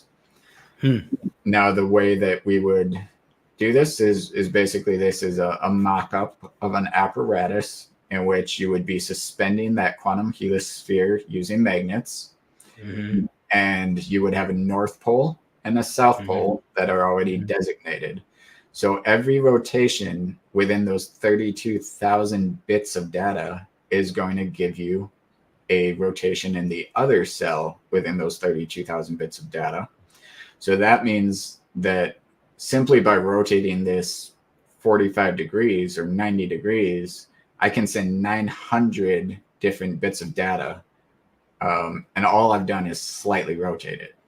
So I'm able to send mass amounts of data across time and space instantaneously without the need for accommodation of light speed.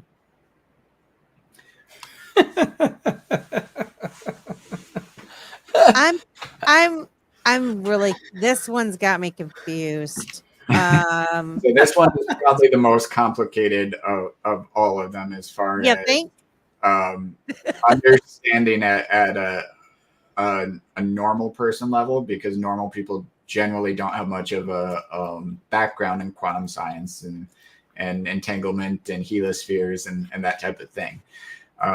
But all of these are proven concepts. that have already been done. It's just a mixture of them together, and more specifically using the biological cell for a body to quantum entangle for a computer. But what that essentially means is that now whatever data I pick up at this one, if this is on Mars or if this is on Pluto or if this is many light years away, I can take data from a regular computer interface, program that or code that into some form of rotation on this one that we have already predetermined back on Earth, that rotation means this, and I can send live data across time and space. So and you're using it uses, so this is where I'm confused. It's using cells? Yes, it is using human cancer cells. Using human cancer cells to transmit data. Yes. Yeah. Am I getting that? That's correct. So why does it have to be a cancer cell? So specifically because to quantum entangle any object, you want that object to come from a like source. So you can't just quantum entangle right now, at least to our knowledge. We don't know how to quantum entangle, say, a banana to an apple. But if we had a single apple that somehow split into two apples and they're an exact clone of one another, we could very easily quantum entangle those two apples. So because of cell mitosis and because it's a cancer cell and it literally is made to grow and spread like cancer, pardon any insensitivity to Henrietta Lacks in that, that makes it an ideal candidate for this type of application. And it's also immortal, which means that we don't have to worry about that cell degrading even in a harsh environment like space. Wow. I don't even know. I'm like, I mean, there's a lot of, Well, let's take it back, but let me break it down for you just a little bit more. You know that you are your bio, right? You got cells in you, right? And you're firing off little electrons up in your brain, right? Correct? Yes, no? Yes. Oh, yeah. Yes, that's how it happens, right? Okay. Yes. So basically, what is being explained is we need the cell because the cell does all the cool stuff that we want it to do naturally. We have different cells that do different things in our bodies, but nonetheless, they do different things. Arguably programmable. I'm not going to get into that, okay? But you can give it data. You can give a cell data, and the cell can produce data. Would you agree with that? Yes. Okay. So the cancer cell, specifically this one, the Superman of the cancer world, right? Can live forever. Has the ability to do the things that Patrick wants it to do as far as the data, the erosion over time. So now we have something that's going to be around forever in all types of conditions that are known. So it's going to last. Unlike us humans, you stick me out in 120-degree sunshine, I am done for, right? Or the opposite end of that, extreme cold. Nope. Simon Says Crypto is gone. Goodbye. But a superhuman cancer cell here is going to be around for quite some time. And also, it can pass through space and time, which there's not many things that can do that. In regards to the data, it has the ability to do that because of the quantum entanglement.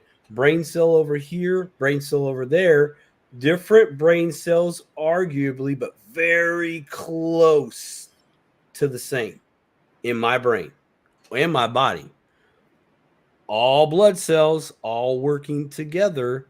It's just expanded from Earth to Mars. Does that make sense? Kinda. I don't know. Okay, kind of not. Cool. Cool. I lost you at Mars, didn't I? So just to kind of sum that up, or the easy way to sum that up is this is really, if you forget that you're using a biological cell and you forget that you're even quantum entangled, what this does is it allows us to send information quickly and effectively across time and space without the need for wires or line of sight or light speed or any of those things. It's just instantaneous, and that's it. So, string theory, does that play here? Not really. No. String theory is more of a multiversal type of application. Okay. I mean, it's always plays somehow, but yeah, it's not really a direct tie-in. And not a direct. Okay. Yeah. Okay. So essentially this is to communicate. So now we have our motor, we're producing electricity, we're producing thrust. Mm-hmm. Our thrust can also be, relatively exponential given the material limits, and we have the ability to communicate. So the last thing we need is faster than light travel. Now, faster than light travel is one of those funny things where people think that there is a light speed limit, and we really already know that's not true because we have examples of things leaving from a coronal mass ejection of a black hole, and we have things like quantum entanglement, and we have the Alcubierre drive formula proven in 1992 that we can go faster than light, but people still think this is a thing that's going to limit us. So I've still have a mitigating technology that can take care of that. Now, I'll preface that by saying humanity to date has only admitted to going up to 400,000 miles per hour in a probe, space probe, as the fastest moving object made by man. That is 0.005% of the speed of light. So the idea that we can't go faster than the speed of light is a little bit ridiculous. And it's just as ridiculous as in the early 1900s when Time magazine said that a car would never go faster than 100 miles per hour because it would run into the wall of air in front of it. They also said we could not fly because it was impossible, and no one knows how airplanes work. It's just magic. Yeah. So that is basically what faster than light and the light speed limit is right now. Is it's a silly misnomer that Rupert Sheldrake disproved, and actually proved that the speed of light has changed over time. It's in flux, which means that they have no idea, and science is lying to you. Anyone telling you there's a light speed limit, they're lying to you. They have no idea. And we have proof to the contrary. And it doesn't take 100 proofs, it only takes one. In science, that is how the scientific method works. And scientists these days don't like to actually use the scientific method, if anyone hasn't noticed. So now, faster than light travel, of course, I had to give a shout out to predecessor here, Nikola Tesla. If you wish to understand the universe, think of energy, frequency, and vibration. Everything is in those terms. But this is a very simple way to beat light speed. So what I've done here is essentially I've created a torch, and by that I mean a flashlight, but it's not just an ordinary flashlight. It's using ultraviolet C or UVC light, which is the heaviest proton. So you can actually, and I have one here, actually, I think. Let me see. Yeah, I do. I forgot I'm in my office. I have this available right now. So I have an ultraviolet flashlight here. And, this UV light is able to move atoms of heavier material. So if I take this tinfoil bag that you can't see through it or anything like that, right? Yeah. Mm-hmm. Would you think that if I shine a light inside this bag, it's going to go through the bag? Say no, Melissa. Yeah, no. Ah. The light. So I'm moving, quite literally, the light, the heavy photons are shining right through the bag because they're moving the atoms at the atomic level out of the way.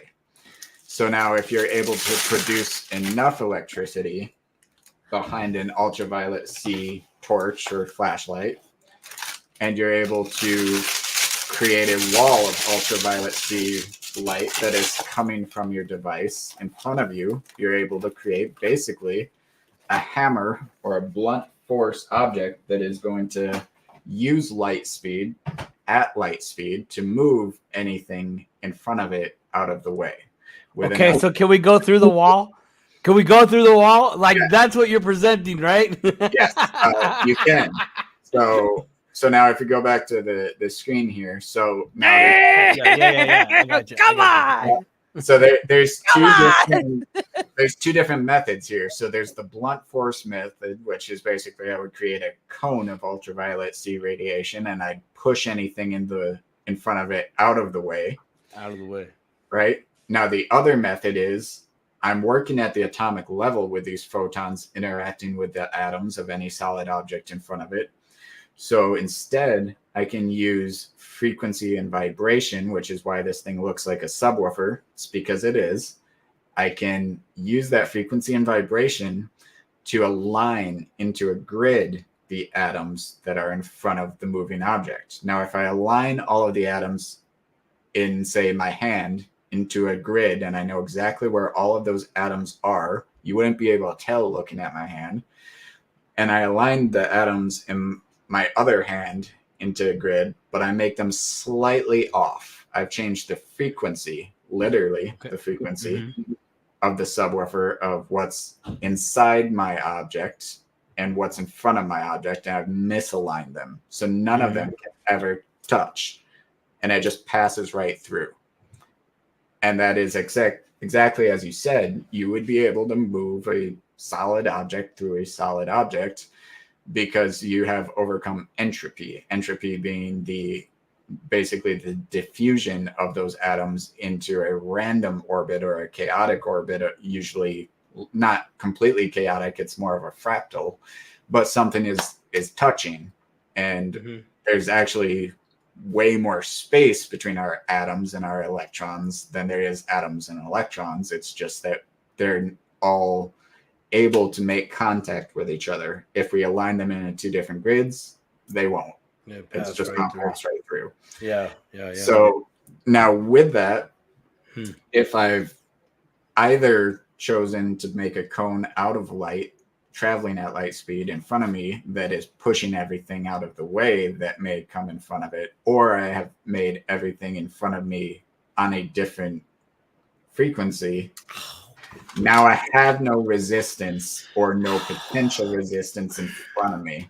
So I don't have the ability to run into any minor object, I would say. I wouldn't encourage people to shoot this thing into a planet or a meteorite or anything of that nature. I mean, for science, I'm sure we'll do it, right? But if you're just traveling through what's mostly empty space, and your speed limit is essentially light, allegedly, then this overcomes that obstacle because there is no light in front of my moving object that I have to overcome because I've used light to move it out of the way. Now, if you subscribe to Einstein's theory of relativity, now I will say Einstein was a fraud. He stole most of his designs and ideas, et cetera, et cetera. But if you subscribe to the idea of relativity, then as I'm moving faster than zero and I'm shooting something out at light speed, I am already moving the light from my moving object faster than light speed. Okay. So that means that the entire concept of light speed is really nonsensical. People love to tout scientific facts as if they are facts, but there isn't really any such thing as a scientific fact. There is a scientific understanding, and our understanding as a species is about 200 years old. It's very infantile, if you will. Pretty much everything that we're working with right now as facts is wrong, and we don't understand what we're talking about. So that you should always assume you know nothing. And then you're able to actually create based on what what you can think of. So now that gives us our fourth technology. So we're able to remove the resistance of space, and we're able to overcome space-time communication. We're able to overcome the energy need, and we're able to create thrust at an exponential rate. So that's our 4 technologies that I revealed, and that's all great. And there's more. There is more. So there's infinite uses for these, but I did want to highlight 2 potential use cases for these, because that's really the motive behind the design for me, or the motive behind releasing these 4 technologies together, I should say. So by combining the 4 technologies, I now have my hyperspeed torch here, if you will, called the Thoth rocket, which is the history of temporal humanity. It's called that for a reason. I'm using light to push things out of the way. You may notice my ionic circuit is also on the exterior of the rocket, because that is also going to aid in thrust, but it will also remove crosswind contamination even in space. So I'm using plasma down the length of the rocket to basically remove any resistance that may be hitting the side of the rocket if there was any kind of cross current. And then I've got my thrust. So use case 1 for Thoth. If we put a giant mirror 10 light years away from the Earth and looked at it through a telescope, theoretically we'd see 20 years into the past. So this is just a common meme that floats around, and it's a common science trope, but it is accurate in concept.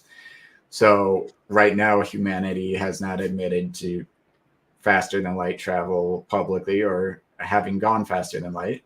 But if we are able to go 10 light years away, and we're able to communicate instantaneously back to the Earth using the quantum helisphere, then anything we would be able to see with our satellite is 10 light years old.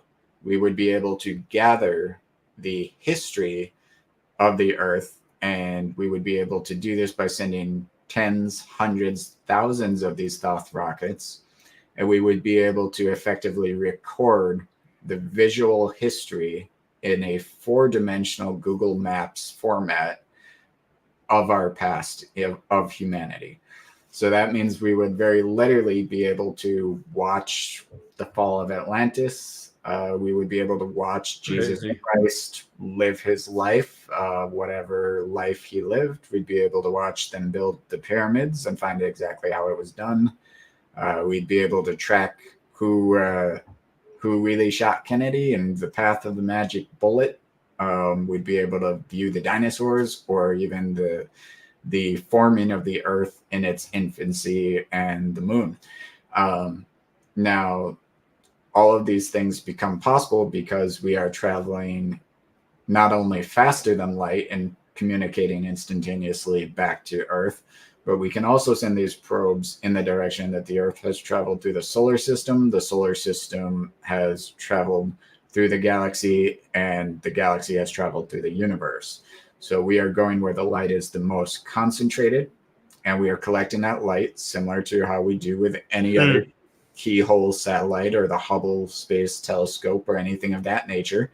And because light is a particle or a wave, even if we send our rocket right through that light and stop, we are still going to receive the same image in the same picture, and it is scientifically reproducible.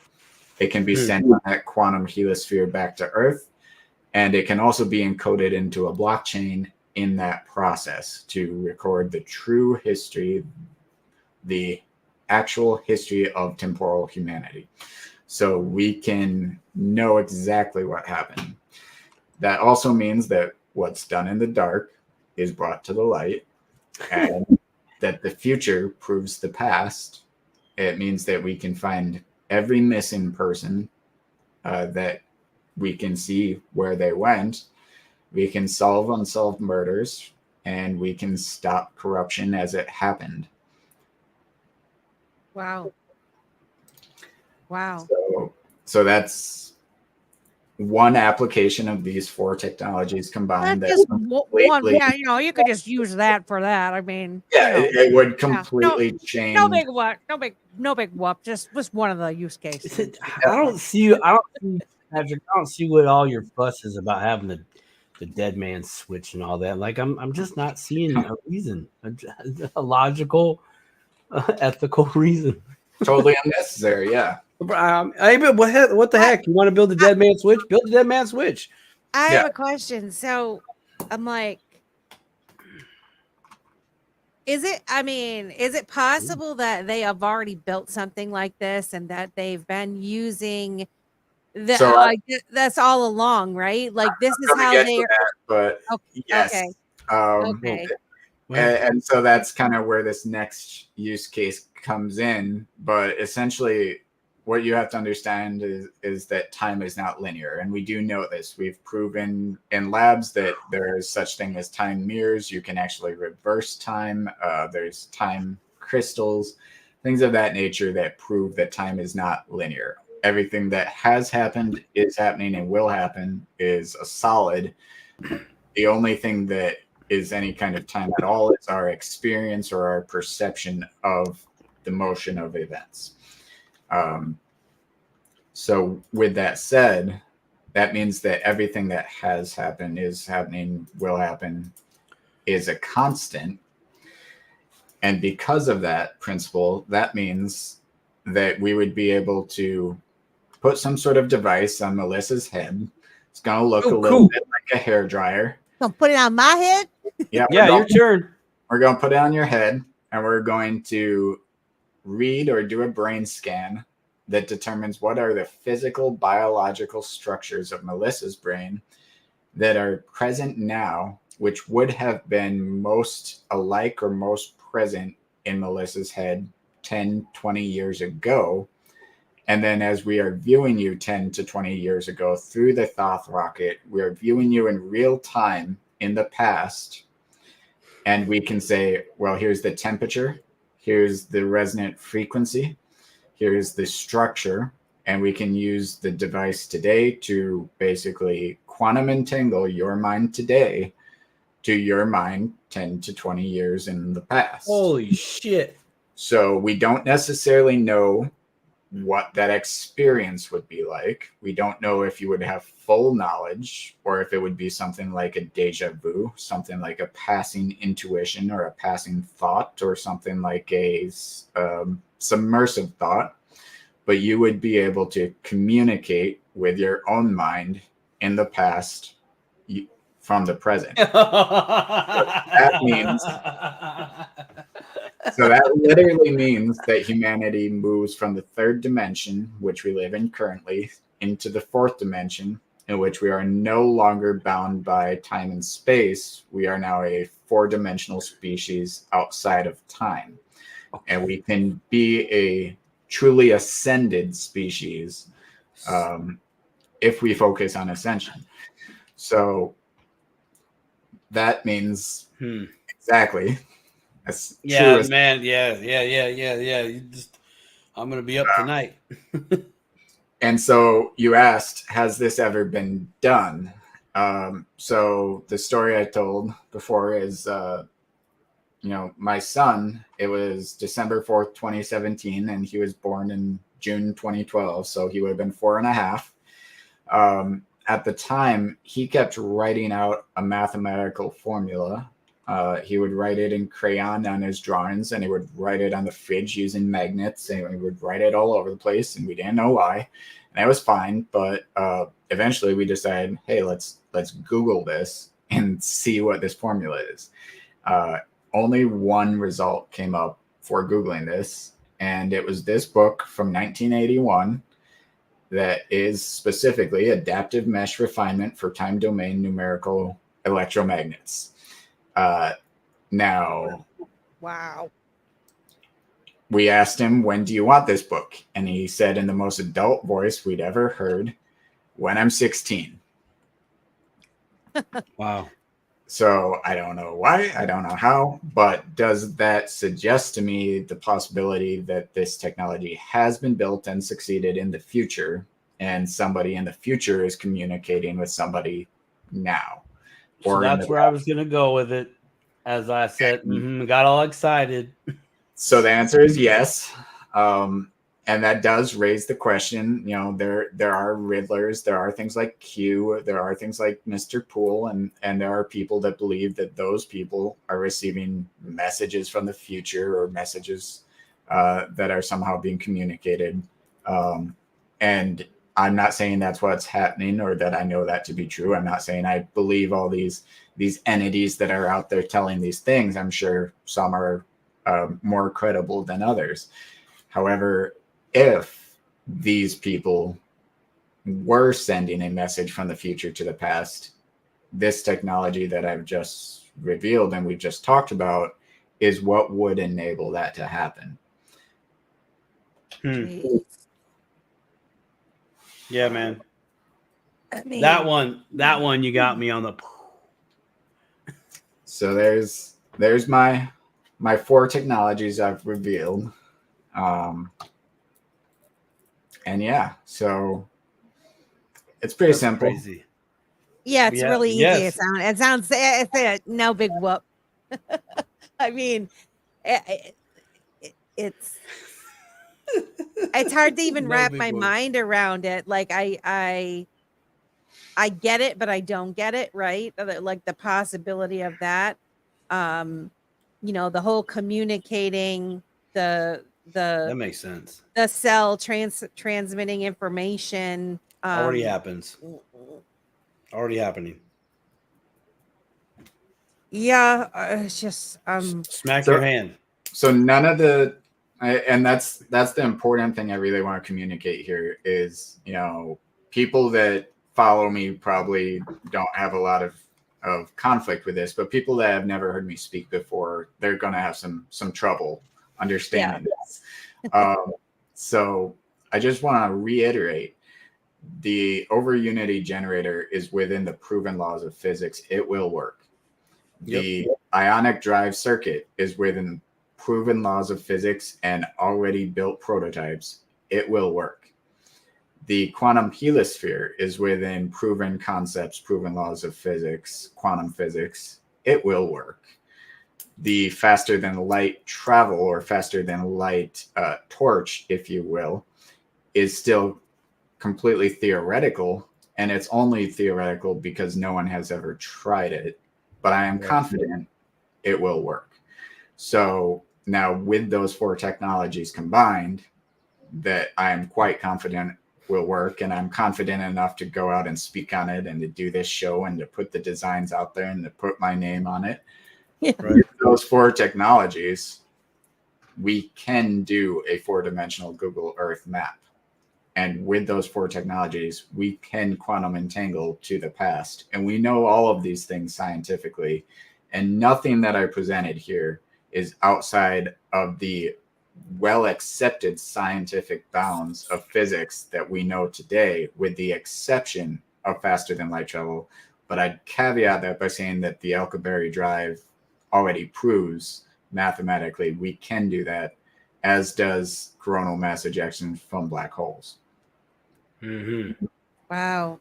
So what do you so do you think that they really have, I mean, governments, I'm sure, have been, you know, trying all different kinds of things under lock and key, like nobody knows about it and whatnot. I would say that our publicly acknowledged technology at this point is probably about 100 years behind of what the government privately has. And people need to understand that technological development is exponential. And I do have knowledge of different entities within the government. I used to, you know, be a part of the government, as some people know. If you don't, I was military for 16 and a half years, and PSYOPs, civil affairs, and special ops, and that type of thing. So I'm well aware of things that are out there that are more advanced than even what I'm releasing. But more importantly, this isn't a leak. This isn't a stolen technology. This isn't copied technology. This is all my own invention, and I am simply putting it out for everyone to have it. I mean, which is it's gutsy. I mean, it's gutsy for sure. I would just say we have 683 people watching Dip a Toe. Thank you for coming to the show and watching and staying in for this interesting conversation. And if you're intrigued and you want to look up these inventions for yourself, how do they find those, Patrick? Yep. So I'm on Twitter and my handle is at PLR_2024. And I do have the post about these inventions and the NFTs that share the diagrams for them is pinned to the top of my profile. So it is the first post you'll see, as well as if you scroll down in that same post, you'll be able to view my presentation at the Quantum Summit, which is only about a 30-minute presentation that goes over these technologies. Or, of course, you can always rewatch this episode. Yeah. And if you're listening, I do ask you to do Simon and Melissa a favor and hit that like button. Yeah, like. Yeah, they need those subscribers on YouTube. Help them out. Help that algorithm. If you help them with the algorithm, you help me with getting the word out and getting people building these prototypes. And the more people that build these prototypes, the sooner we can remove dependency on big oil, remove dependency on fossil fuels, remove dependency on energy companies, remove your electric bill, stop polluting. If you actually care about climate change, if that's a thing, then you should 100% be behind me. I'm not a leftist, but for those who care about that, yes, this does fix that too. So please go ahead and like and share and subscribe. Thank you. You brought up a really good point that I've been thinking about with all of this stuff. And as I'm expanding my thinking and I'm asking questions and I'm meeting so many different people and I'm talking about subjects that I would have never thought about before. The whole climate change and just certain topics that they like to kind of pit us against each other. This if you say that you don't agree that climate change is real for this or that reason, then people attack you, or vice versa. I mean, it it really doesn't matter. They want you to be divided over these. I'm sorry. I get it. I'll just say, as far as climate change goes, I'll just throw in there that about 80% of the precious minerals that are used in the development of both wind and solar come directly from China. And I'm not saying that humans aren't contributing to climate change. Of course, we contribute something. We are doing something. Sure. I'm not saying one way or the other. I don't really honestly care because I have solutions that make it a moot point for me.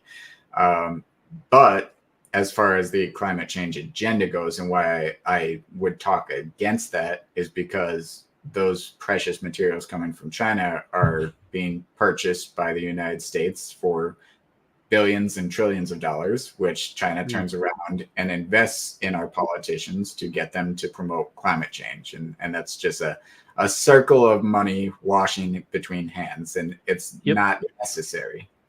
Sorry about that. I was like, I had like a tickle in my throat that's just started. I might even start coughing again. But what I was trying to say is that certain things, like we all want a cleaner planet. If we can produce energy in a cleaner way, if we want to stop wasting and like destroying our, putting garbage and waste and nastiness and stuff, we want clean water. We want all that. Like, we all want that, right? And so that's what's so encouraging about this space and all of the new technologies and ideas like yours. It's moving towards that direction where we don't have to produce such dirty energy as what we're dependent on now. And once you realize that the powers that be have held back these technologies for so long, so that they could make money, and what they do is they manipulate us to fight against one another. Well, they're the ones that are the perpetrators of it all, right? And Yeah. so it's awesome for us to come together and support things like this and really ask the questions and think about it logically.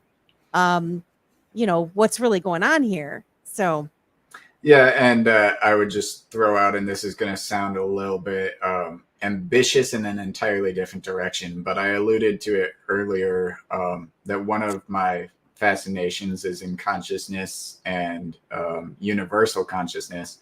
And in that sense, the universe, consciousness, and God are all one and the same thing.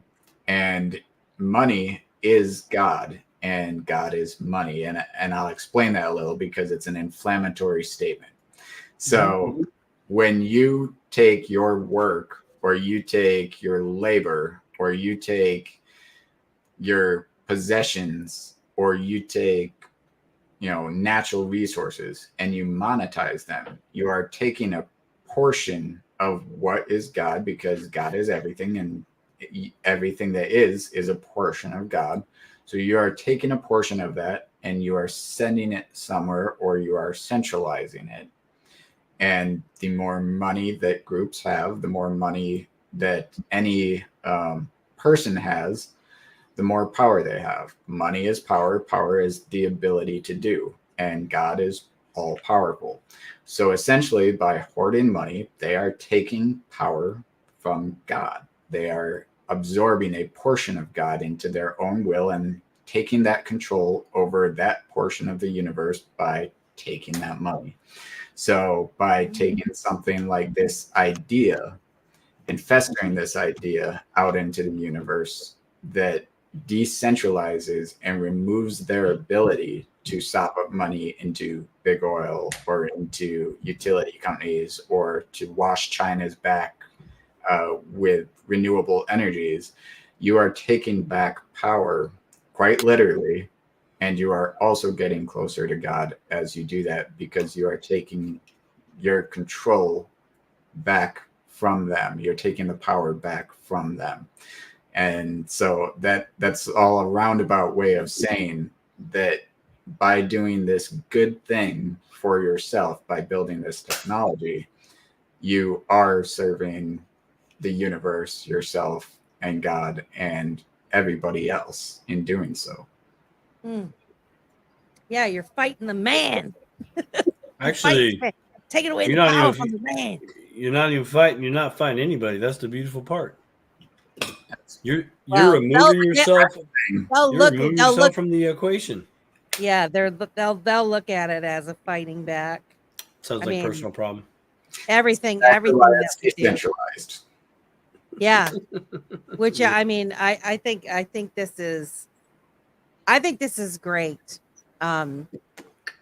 There's so much potential here. A lot. I mean, a lot of potential.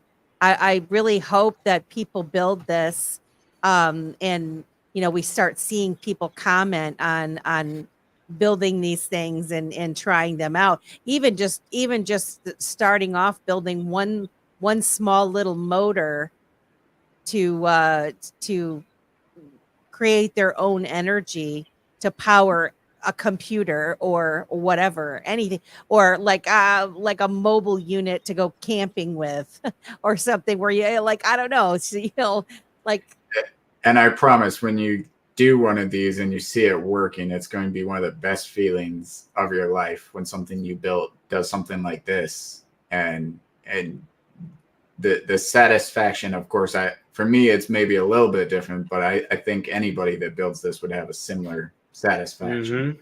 Oh, heck yeah. I mean, this is silly, but back when I was a little kid, there was a science fair, and I mean, it's not I had a dollhouse, and I wired my dollhouse with a battery, right? And made all the little bulbs and things throughout the dollhouse. I lit it all up, and I mean, I know that's like really simple, but to me as a little kid, I thought I was so cool that I made this, you know. In my mind, I created electricity, but I mean, I can imagine as an adult building this and powering something, I would feel like such a badass. You know what I mean? If I could actually do it. And you know, really the kind of person that I am, I could do it if I put my mind to it. I really feel as though I could do it. But I'd have to teach myself how to use all the machinery and all of that. And that's where it'd be much easier to do it with a mate, or two.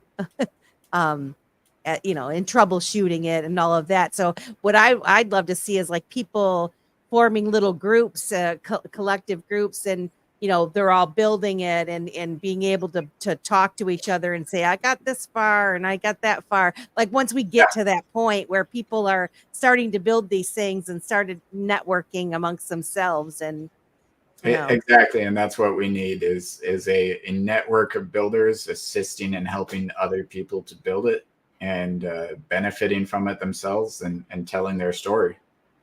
Yeah. Wow. What you say, Simon? Well, I gotta say, wow. If you build it, they will come. Hell yeah. No, it's great. It's a great design. All of it. I like it. In my mind, it makes sense. A lot of good sense. So you explained it very, very well. Kept it as simple as possible, without going into the super details, which I think is key. As we mentioned before, it has to be simple. You know, the first technology you shared with us, man. That's I could, you know, I definitely see people here probably even after this bull run going, you know what, I'm gonna do that. At least for the next 3 years, I'm gonna try to do that. You know, it'll just be something to do, and there'll be a few that succeed, and that'll inspire more that might have hit walls. And then you know, however the light, that's really cool. And I instantly thought of the movie Event Horizon. Have you seen that? I have seen it. I believe that one was a horror, though, right? Yes, it was. Yes, it was. But that's immediately what I just thought of. I'm like, oh, it pushes it out of the way, and now we can go through a wall. And wow, that's amazing. I was actually I was joking the other night with someone that if I make movies at any point, I'm gonna make a space movie where they go out in space, they go do their thing, get to Mars or whatever, and they come back and absolutely nothing extraordinary happens. It's just like a sitcom. Because how are they getting at those points? There's always like somebody getting spaced and always some collision, and it's always so dramatic. I'm like, no, it's probably way more boring than that. More boring. Right. Yeah. Yeah. Most definitely is. It's not sensationalized. What are we Well, looking at? you got Potentials? a juicy little screen up there now, Patrick. Yeah, so he said the next bull run, and I know we put it in the title, at least for the Twitter, that we talk about XRP. And so this is the chart that I have for XRP. And if you think that I'm a moderately intelligent guy, I like to think that I am. This is the way that I chart it. And I've got my my 2013 to 2017 flag here, which was an A movement, a B movement, and a C movement, which travels across. And then we had our parabolic run to the last all-time high. And we had an A movement, a B movement, and a C movement, which travels across, and we are sitting above right now. And at the same time as we're sitting above that, and I hadn't adjusted this chart since, let's see, it was 19 February 24. So I haven't adjusted this since February, but we're right where we're supposed to be. we dipped below just as we did in 2017, below the end of the triangle, and we moved above it. This is a weekly chart, and after the end of this week, there's only 2 to 3 weeks left in this triangle. And if we're able to maintain and sustain and get above, it looks like 68 cents next week. So we really only need a very small movement and maintain above that. And then we are in our next bull run for XRP. And I think that's a very high potential. Now, I do this in bars. So you'll see these slightly diagonal bar lines here. That's the average upper to the lower trend line, and moving to the lower trend line of the next flag, and then carrying that same distance up. And this is on a logarithmic scale, and then carrying it up in addition, right? So if we take the distance between our previous flag closing to our previous all-time high, and applied that to the same end of our current flag, we would be at a price point of about $290 potential. So I'm not saying that's going to happen, but I think that at least a minimum of half of that is very likely, and that's where I got my $22 prediction for XRP within this year. So I do still support that prediction. I do think that we could see it in the very near future at this point. I think we could also see the end of the case in the very near future, as well as FedNow launch with XRP compatibility. We're going to see the RLUSD stablecoin. We're going to see ETFs for XRP. We're going to see Japan swapping into XRP rather quickly, as they can only do so much compensation for their currency in Forex. And we also just saw Russia announce today that Putin signed into law a CBDC, and he was complaining about mining being 1.5% of the nation's energy expenditure. So unless he wants to build a whole lot of my motors, I imagine he's going for a blockchain that doesn't have mining and energy expenditure. And that suggests to me it's probably XRP, which makes the most sense. So I think we have a lot of bullishness in front of us. How y'all? I have a question. Of course. Of course. All right. So you went over your ABC, and then you got to where you're going to the next. How when you went up to the 290, and then you were like, I'm still seeing 22. It kind of like jumped to that. So I didn't know where you had predicted or gave your opinion on the $22 mark. But how does it get to the 290, and why? Why are you thinking? Yeah. So as XRP does move, currently, if you go and calculate the market cap, between $15 to $20 for XRP means that we are going to be the number one cryptocurrency in all of them. We'll surpass Bitcoin as the number one cryptocurrency. With that, having regulatory clarity that XRP is not a security, and having the end of this case, along with Ripple having integration into banks worldwide, ETFs and all of those things, institutional money could actually come into XRP. And with that, we also, right now, there's only about 5 million wallets out there. The 5 million wallets suggest an average of 4 to 5 wallets per individual. And of those 4 to 5 wallets per individual, so we're down to 1 million wallets, at least 20% of those wallets are the top holders that are institutional already of some sort. So there's only about 800,000 people in retail holding XRP, is what that means. So 800,000 people out of, just in the US, between 35 to 40 million people who are exposed to blockchain and cryptocurrency. So that means a potential of 30 to 40 times as many holders coming into XRP within the next bull run, especially if it's taken over the number one spot. And then we look at institutions grabbing onto it. We look at banks grabbing onto it. We look at the banks now have a legal right to custody, and XRP is the only thing that is legal. And so I think the case for it to climb past that 22 into the 290 range is that once the normies realize there's a new number one cryptocurrency that's only $20 compared to the old Bitcoin that was $70,000, the psychological difference of that is that this is now their FOMO opportunity to get into a cryptocurrency before it becomes $10,000.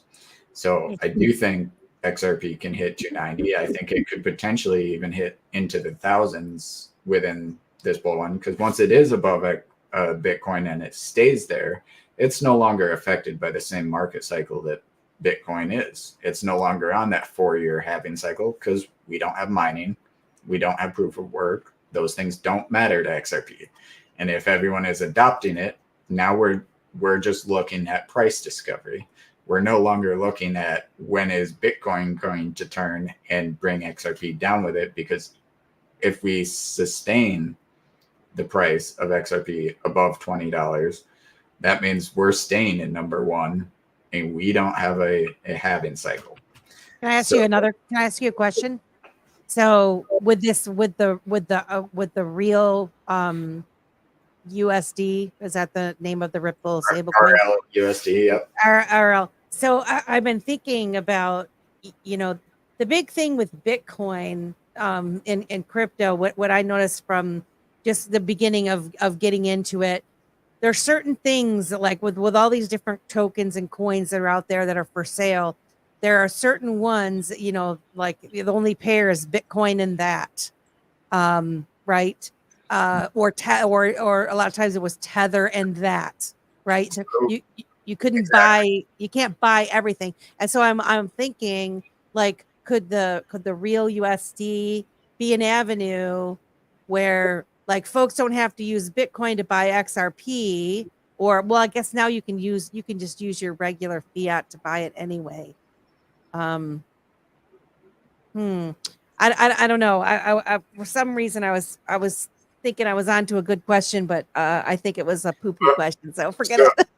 So you're good. So the pairings are important. That's why XRP moves with Bitcoin, and so does everything else right now, because Bitcoin is the most common base pair, as is USDT, right?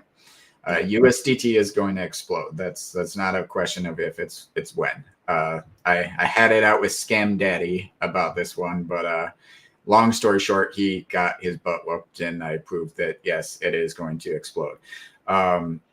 But with Tether eventually going down, RLUSD and Ripple has announced that they're prepared to have $30 billion in backing out of the gate as they launch RLUSD, and that is about equal to the current XRP backing, and it is right in line with Circle and USDC, and about 1/3 of what Tether has.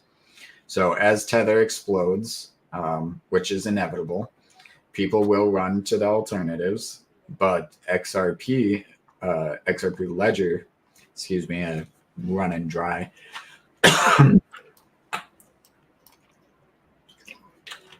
The XRP Ledger is just that much faster and that much cheaper. And because banks will be able to custody it because of Clarity, and nations will be able to use it because of Clarity. And we're also going to have the AMM, which will be that much more functional with a stable coin on the ledger. I don't see any way that RLUSD doesn't become the number one stable coin in quick order. And it will assist also in the XRP pricing.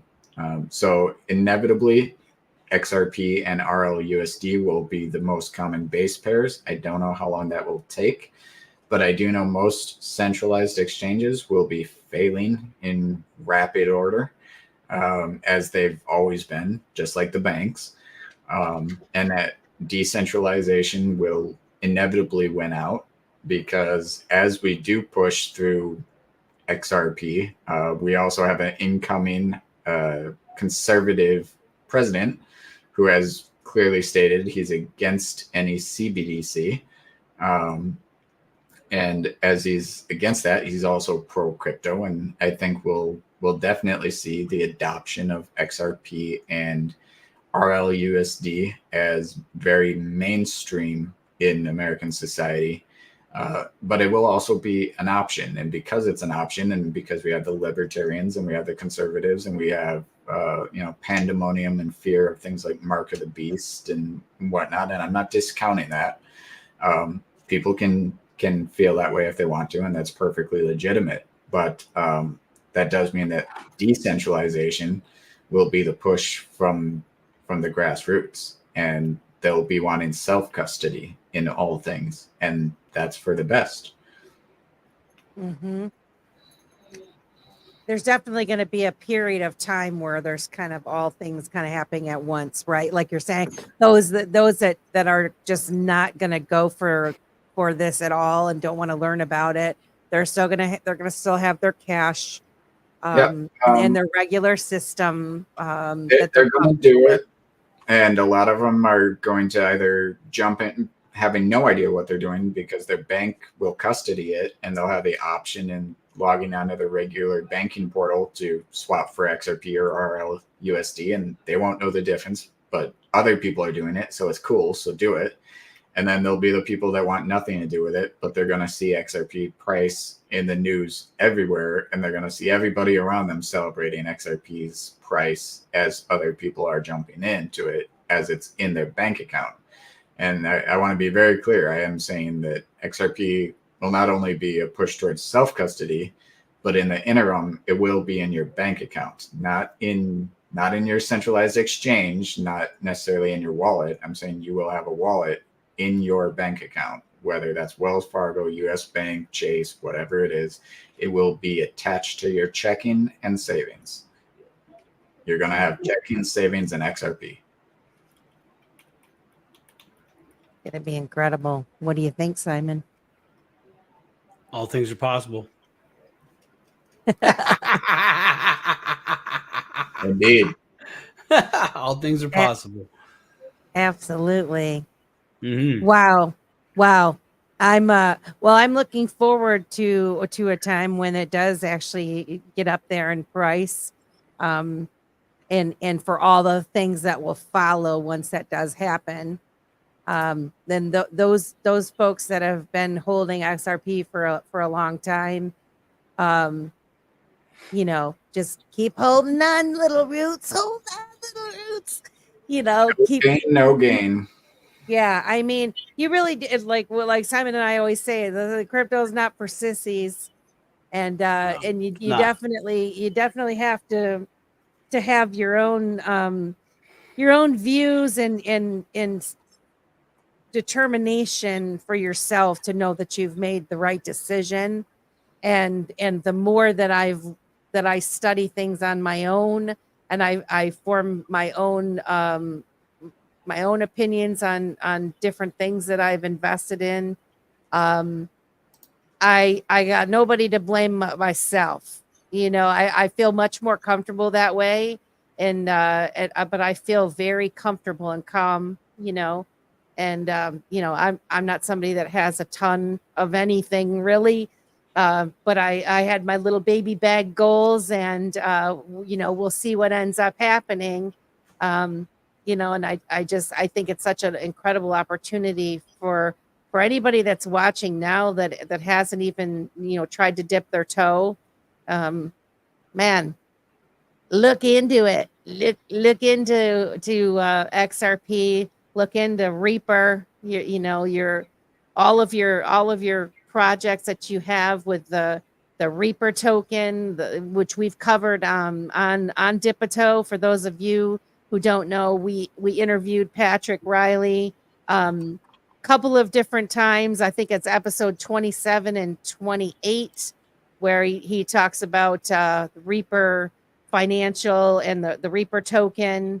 And then what we did 28 was Ascension, and then We also interviewed Greg Pruitt for the why am I drawing a blank on that one?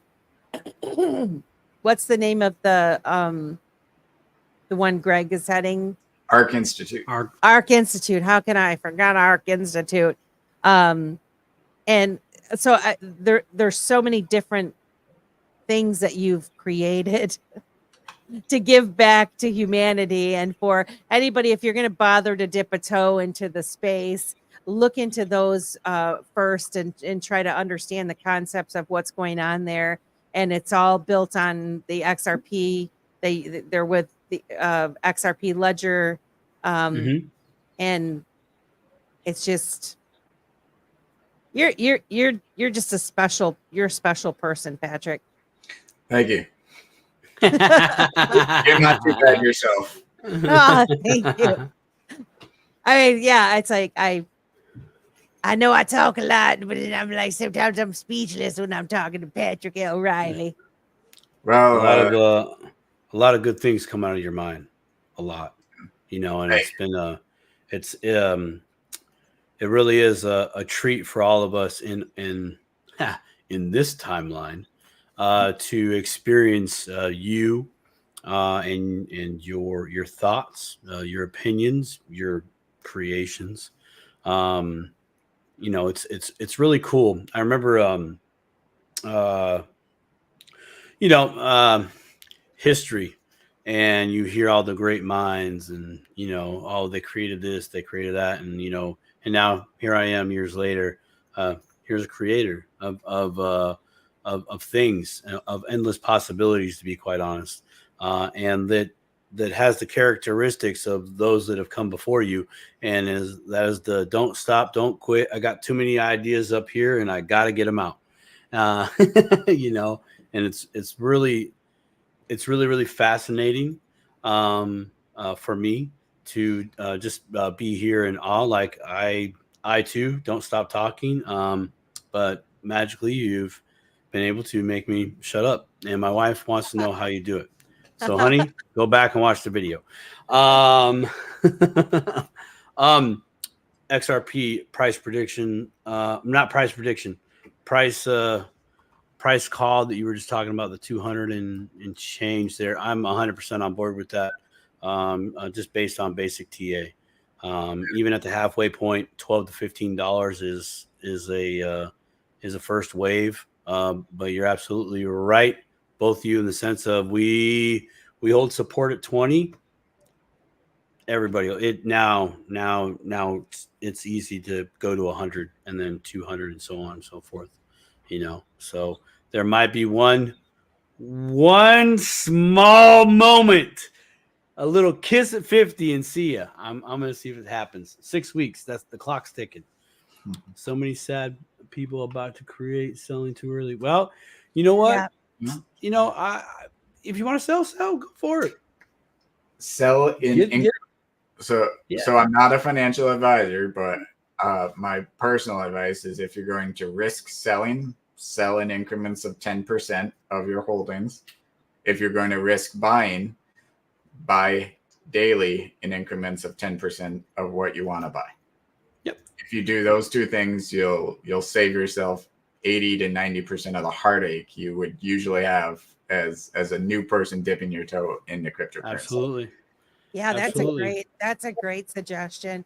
Like the dollar cost averaging and creating an exit plan if you are thinking about selling.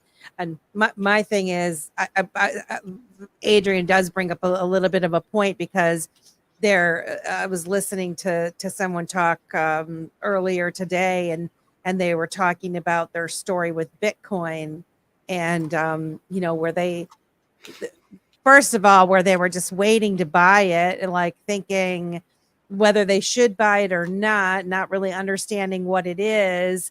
And they wait until everybody else starts buying it. And this is what you were talking about, Patrick, is soon as it starts getting up to $5 and more, people are going to start FOMOing in, because that's the way people are. It's just, I don't understand. Just I was saying it on last week's show, is like nobody was selling their house and buying and getting a new mortgage until the interest rates are up. And now, so like 5 different people I know are like getting a new mortgage and buying a house. And then, it's like, okay, but psychology. And when something is more expensive, more people want it. That's the reality. So true. And so they were talking about Bitcoin, and they were just saying, like, when it was a small price, that nobody wanted it, and in fact, a lot of people just ended up selling it because they didn't really know, and then they look back on it later and think, oh my God, I sold that, I had it. And so, like, this Adrian person saying, people might be getting a little bit sad if they did. If you spent the past several years trying to achieve a certain size bag for yourself for a goal that you met for whatever price point you think it's going to be, if you're one, whether you think it's going to reach $10, or you think it's going to reach $100, or if you think it's going to be $1,000 or whatever, you have those mental goals for yourself. If you spent all of this time and energy holding on, at least give yourself the chance to get your bag to that price point. You know what I mean? And I would just add that there's people out there that hate TA, and TA is technical analysis. There's lots of people that just hate TA, or they don't understand TA, which is basically what I was just showing with the charts. The reason you do TA is not so that you can perfectly predict the next top or anything like that, because no one is that good at TA, even though I think I'm all right at it. But the reason is to give yourself a target to know, this is where I reasonably should be exiting, or where I can reasonably expect to top, so that you don't run away too early and lose out. Mm-hmm. Mm-hmm. There's I want to touch on something you're talking about, Melissa, the people talking about the early days of Bitcoin, right? And they're getting in, and I looking back, man, I didn't know what I was doing, and man, I wish I would have held, right? There's something that the Bitcoin community didn't have then that the XRP community has now.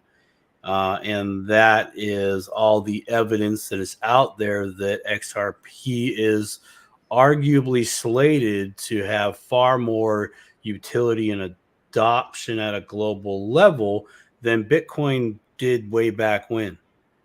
It's far riskier. It was far riskier to be in Bitcoin then as it is opposed to now. It was far riskier to be in XRP back then at fractions of a penny than it is right now.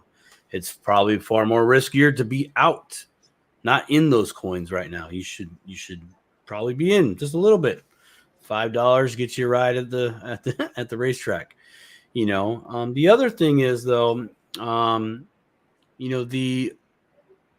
this dilemma I hear all the time, holding forever. And then in the same breath, it's like, well, when do I sell? It's like, well, wait a minute. You should figure out what camp you want a majority be a part of, maybe. If you want or need to upgrade your life, 10% all day, every day, not a bad play. If you're unsure where things are going, 10% all day to get in.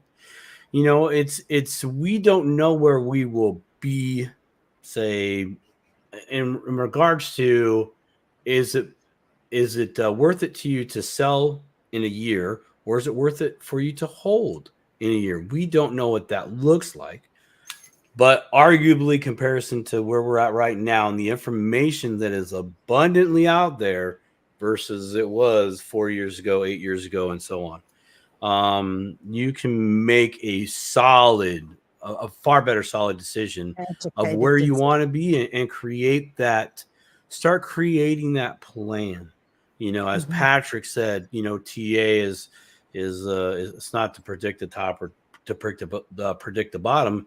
It's more or less to give you a good educated guess of going, right about here is when I really should be paying attention, and I should have a decision made on what I'm going to do with how much I'm going to do with it, et cetera, et cetera. Yeah. Really implementing my plan at that point. That's why people do TA.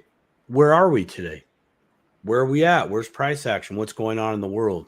We're taking all this information and applying it to one's own financial plan, even though this is not financial advice, but that's what we're doing. Yeah. Well, failure to plan is planning to fail. That's right. Amen. All day, every day, man. And if you have no plan for what you're going to do in the next bull run with your crypto, and you don't even know what to expect, then you're going to have regrets. That's pretty much guaranteed. Yeah. And also people need to realize is that one person's answer to the question is not always the same as the next guy. Because we're all in different places in our life. We're different ages. And you do have to make your educated guesses on where this thing is going to go. And it's going to depend on, how long you hold on, or if you decide to sell something or whatever, how old you are, how much time you got, what are your goals, why did you buy it in the first place? I mean, there's all these questions that you need to ask yourself before you decide to sell something.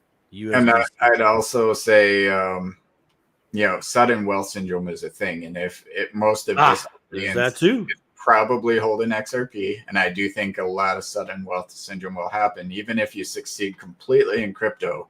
Your fight doesn't stop there. So I encourage everyone. I just put out a reading list. Actually, there's quite a few financial books included in that on my Twitter. But read Rich Dad Poor Dad. Read Sacred Cows.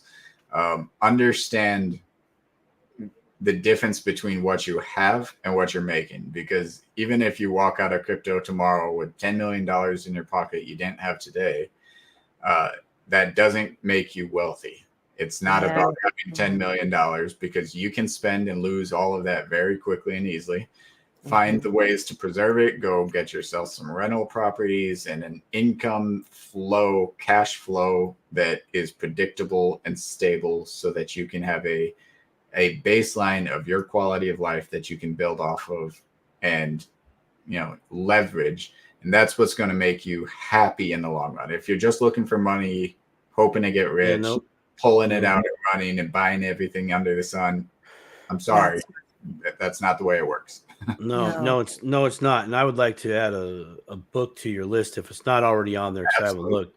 And that is The Richest Man in Babylon. I have that one too. That one still too. That's I gotta add it to my list. Bro, that's like for your type of mind, dude. That's a morning bathroom read, bro. I have been recommended it a few times, but I'm gonna. I know you're busy, man. I get it. You're busy. I know he's trying to save the world. Okay, I mean, fine, whatever. I just wanted to Spencer Jonas. Always enjoy listening to Patrick. I got into crypto space in February and learning lots of new tricks for this old dog. Well, good for you, Spencer Jonas, for dipping a toe and you lucky you that you tripped and found Patrick, because there's nobody better. Adrian has a question here. USDC or USDT or none of these? So USDC is superior by far to USDT. That's Circle, right? Is that Circle? USDC is Circle. USDT is Tether. Tether is a ticking time bomb of bad debt and money laundering and unbacked securities and all kinds of things that you just don't want to be involved with. So I sincerely recommend no one ever put anything of value into USDT. Avoid it like the plague.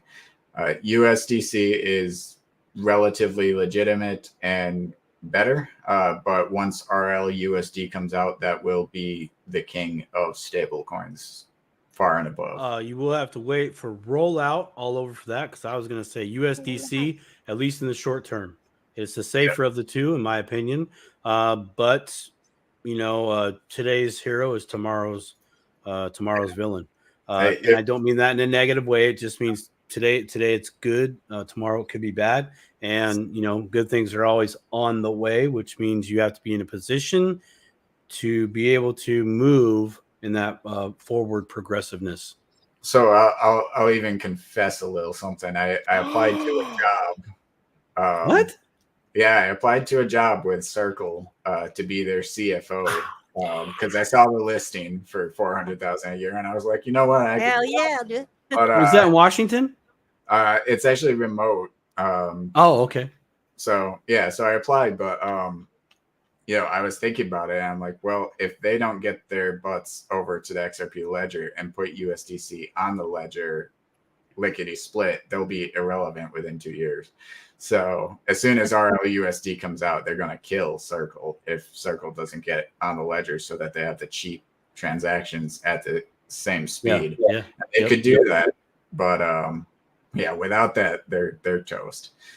Ah.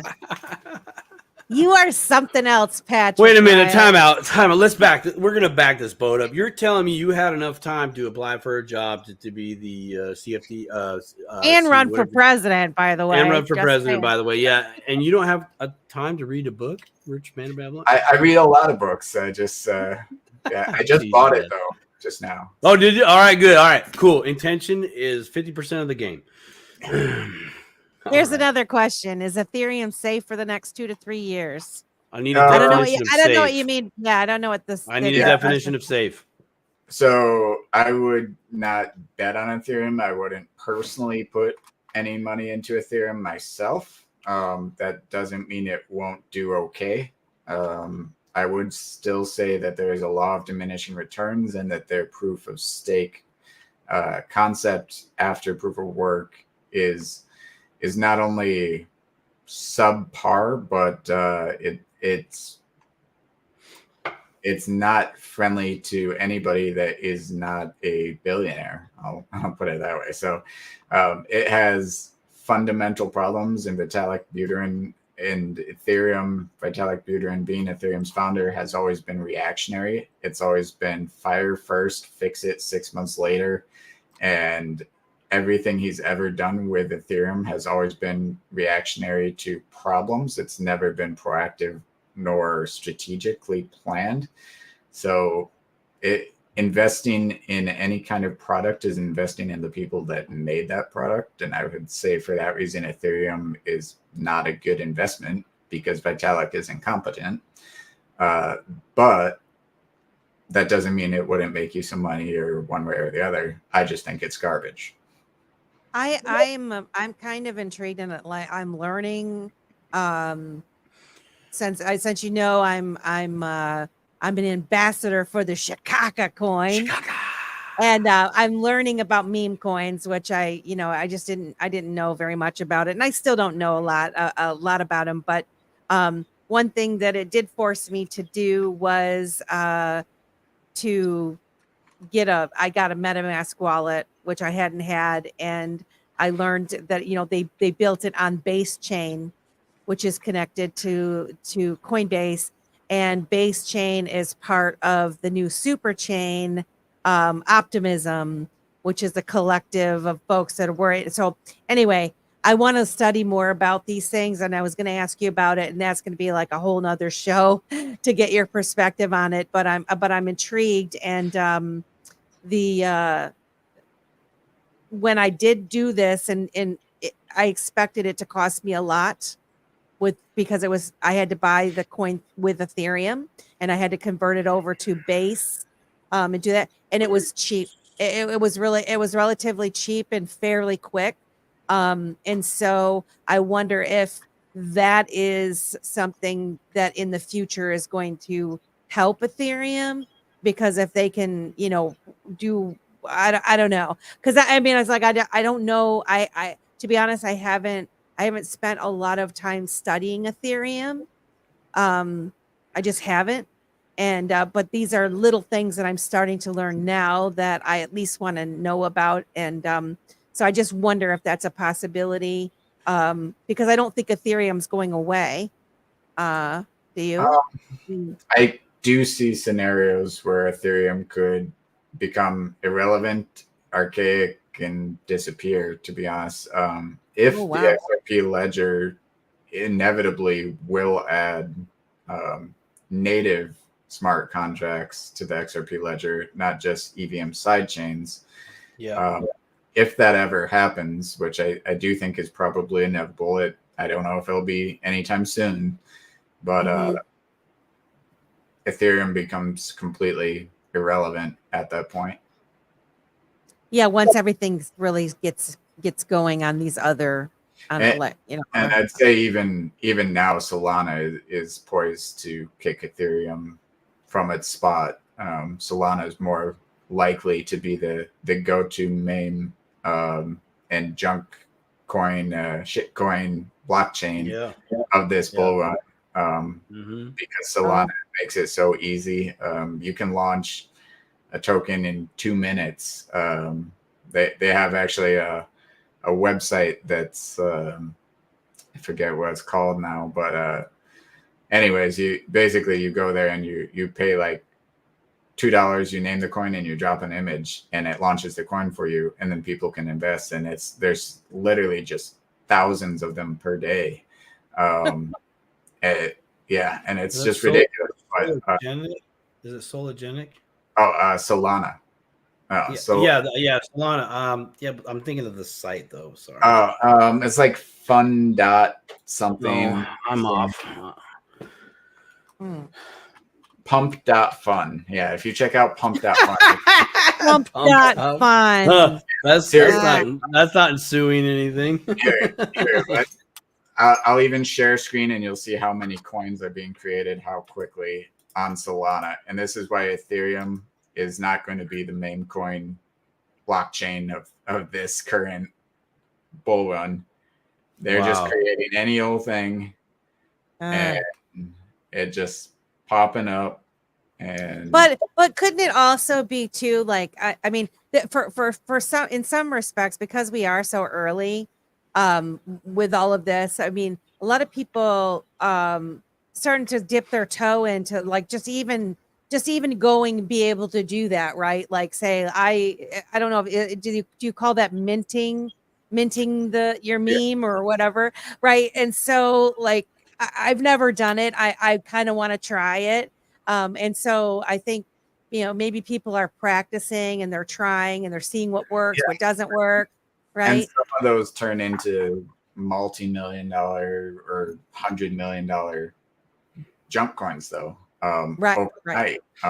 So I think the dumb money, if you will, or the high gambling money, or the people who want to get rich quick, Solana offers a lot to those people, the degens, if you will, whereas Ethereum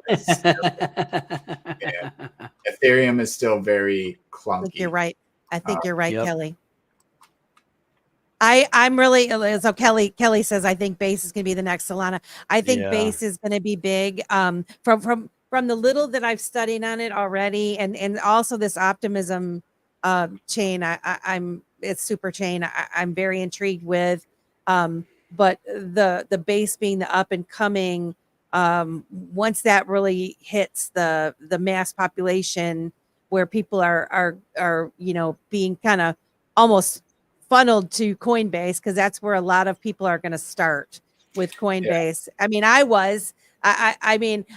actually, one thing I will say, that was probably the first app that I downloaded, and it was early on, and I kind of liked it. I don't know if they still do it, but they used to give you free coins. You take the little tests and answer them correctly, and then they gave you free coins. And so, and then once I learned how to use the other exchanges, and so I just didn't use Coinbase anymore. In fact, I tried to log into my Coinbase account, and I think they're making everybody re-verify or something, but it was telling me my 2-factor was wrong, and that they needed my information, like, to re-verify me. And I'm like, maybe I never did KYC with them initially. I can't remember if I had to when I first opened my account. So I don't. I don't really know. I mean, I still use Coinbase. I would just caution anybody that's new to this. You should always be looking to use a hardware wallet or a self-custody wallet. And if you're using any kind of exchange, centralized exchange, it should only be to move money into crypto or out of crypto. You should never be leaving your crypto or your money on that exchange for more than minutes. Amen. Amen. 100% agree. We got to wrap this up, but there's one last we do. question. Drew Anke wants to know. It says Codius ? So I'm not real familiar with Codius, to be honest. Me neither. I don't know anything about it. Yeah, I mean, there's so many chains out there right now. I couldn't possibly keep up with all of them. I do think XRP is the most legitimate for many reasons beyond just the technology. It also goes into the businesses on that ledger, the business that's mainly backing it being Ripple, and its ties to governments and its ties to banks and those types of things. So I think XRP is far and above the most legitimate out there, but there's certainly going to be other blockchains that come along that are worthwhile. And there's nothing wrong with that. But yeah, I did watch, I just want to throw this out there. I watched the FTX documentary by Bloomberg this morning. It's like 2 hours long. It's an absolutely garbage documentary. It's, you know, a leftist. Oh, thank you for saving me the time, bro. Really, thank you for that. A leftist news reg with leftist speakers analyzing a leftist criminal who laundered money for leftists in there. It's like the most ridiculous thing. But anyway, on that, I will say that the one thing they did get into, which they were really hitting hard on FTX about advertising and the way that FTX was advertising and, you know, buying the stadium and the Super Bowl ads and all, you know, how they were advertising to people who didn't know anything about crypto and like, how dare they do this? And I'm just sitting there thinking, out of every person holding a 401k in the United States, I almost guarantee I can't find 1 out of 10,000 that can explain their 401k to me logically. Yeah. Yeah. So yes, crypto is going to get there, and those advertisements in that way are going to grow. And as we see that become mainstream, I was thinking about, in that frame of reference, Ripple advertising on the subway in London during Ripple Spell and things like that. Ripple is in a position that as soon as this case is done, they're going to start taking that FTX route if they're wise and advertising big in the US to sports arenas, to, you know, sponsoring teams, sponsoring NASCAR, sponsoring Formula One, whatever. And the success FTX had with that was monumental, and it was genuine success. So that's just another avenue of thought I just want to throw out there. I'm not sure where it even connects, but yeah. Well, it's just another piece of the puzzle, right? It's another, you know, for adoption and awareness. You know, it comes through advertising, suggestion, power of suggestion. You see a name out there everywhere, whether, you know, or a logo, the subtle logo stuff. It's powerful. I mean, we have been manipulated over our whole lives with that stuff. And FTX, I mean, I can't tell you how many people that I talked to in my personal life where I tried to get them interested in crypto at all, to try to buy Bitcoin or buy anything, right? And nobody wanted to do it. But there was that one ad during the Super Bowl that, like, you could scan it. And I'll be damned if a bunch of people I knew didn't scan that. And it was the first time they ever had any kind of interaction with anything crypto related. And I had been asking them for years to do it. I mean, you know, it's just the way it is. So you unleash XRP, Ripple advertising and stuff, or anything, you know. I mean, this Chicago coin thing that I'm involved in, there's a possibility that we're going to be in a movie, you know, and you start getting some of those actors and stuff, and they're going to load it on there, and it's going to be the talk, and it's going to spread, and it's going to be wild to watch it happen. I'm gonna see it. I'm gonna see what happens. Like, you know, the power of this, and so we'll see. I don't know, but well, gosh, Patrick, Simon, got any final questions and thoughts? And if I do that, we're gonna be here for another 2 hours. Oh my God! If I start talking, we're gonna be here another 2 hours. So I'm gonna save it for next week. Yeah. We thank everybody for coming. Thanks everybody for checking out the show. 823 eyes on the prize. Patrick, always a pleasure. Always a big pleasure. Always a pleasure, and thank you for having me. I appreciate you both very welcome. much, and God bless. God bless, brother. Thank you guys so much. Thanks, everybody. Y'all have a good night. Make sure you got your floaties on because it's dip a toe. Let's go. Bye, guys.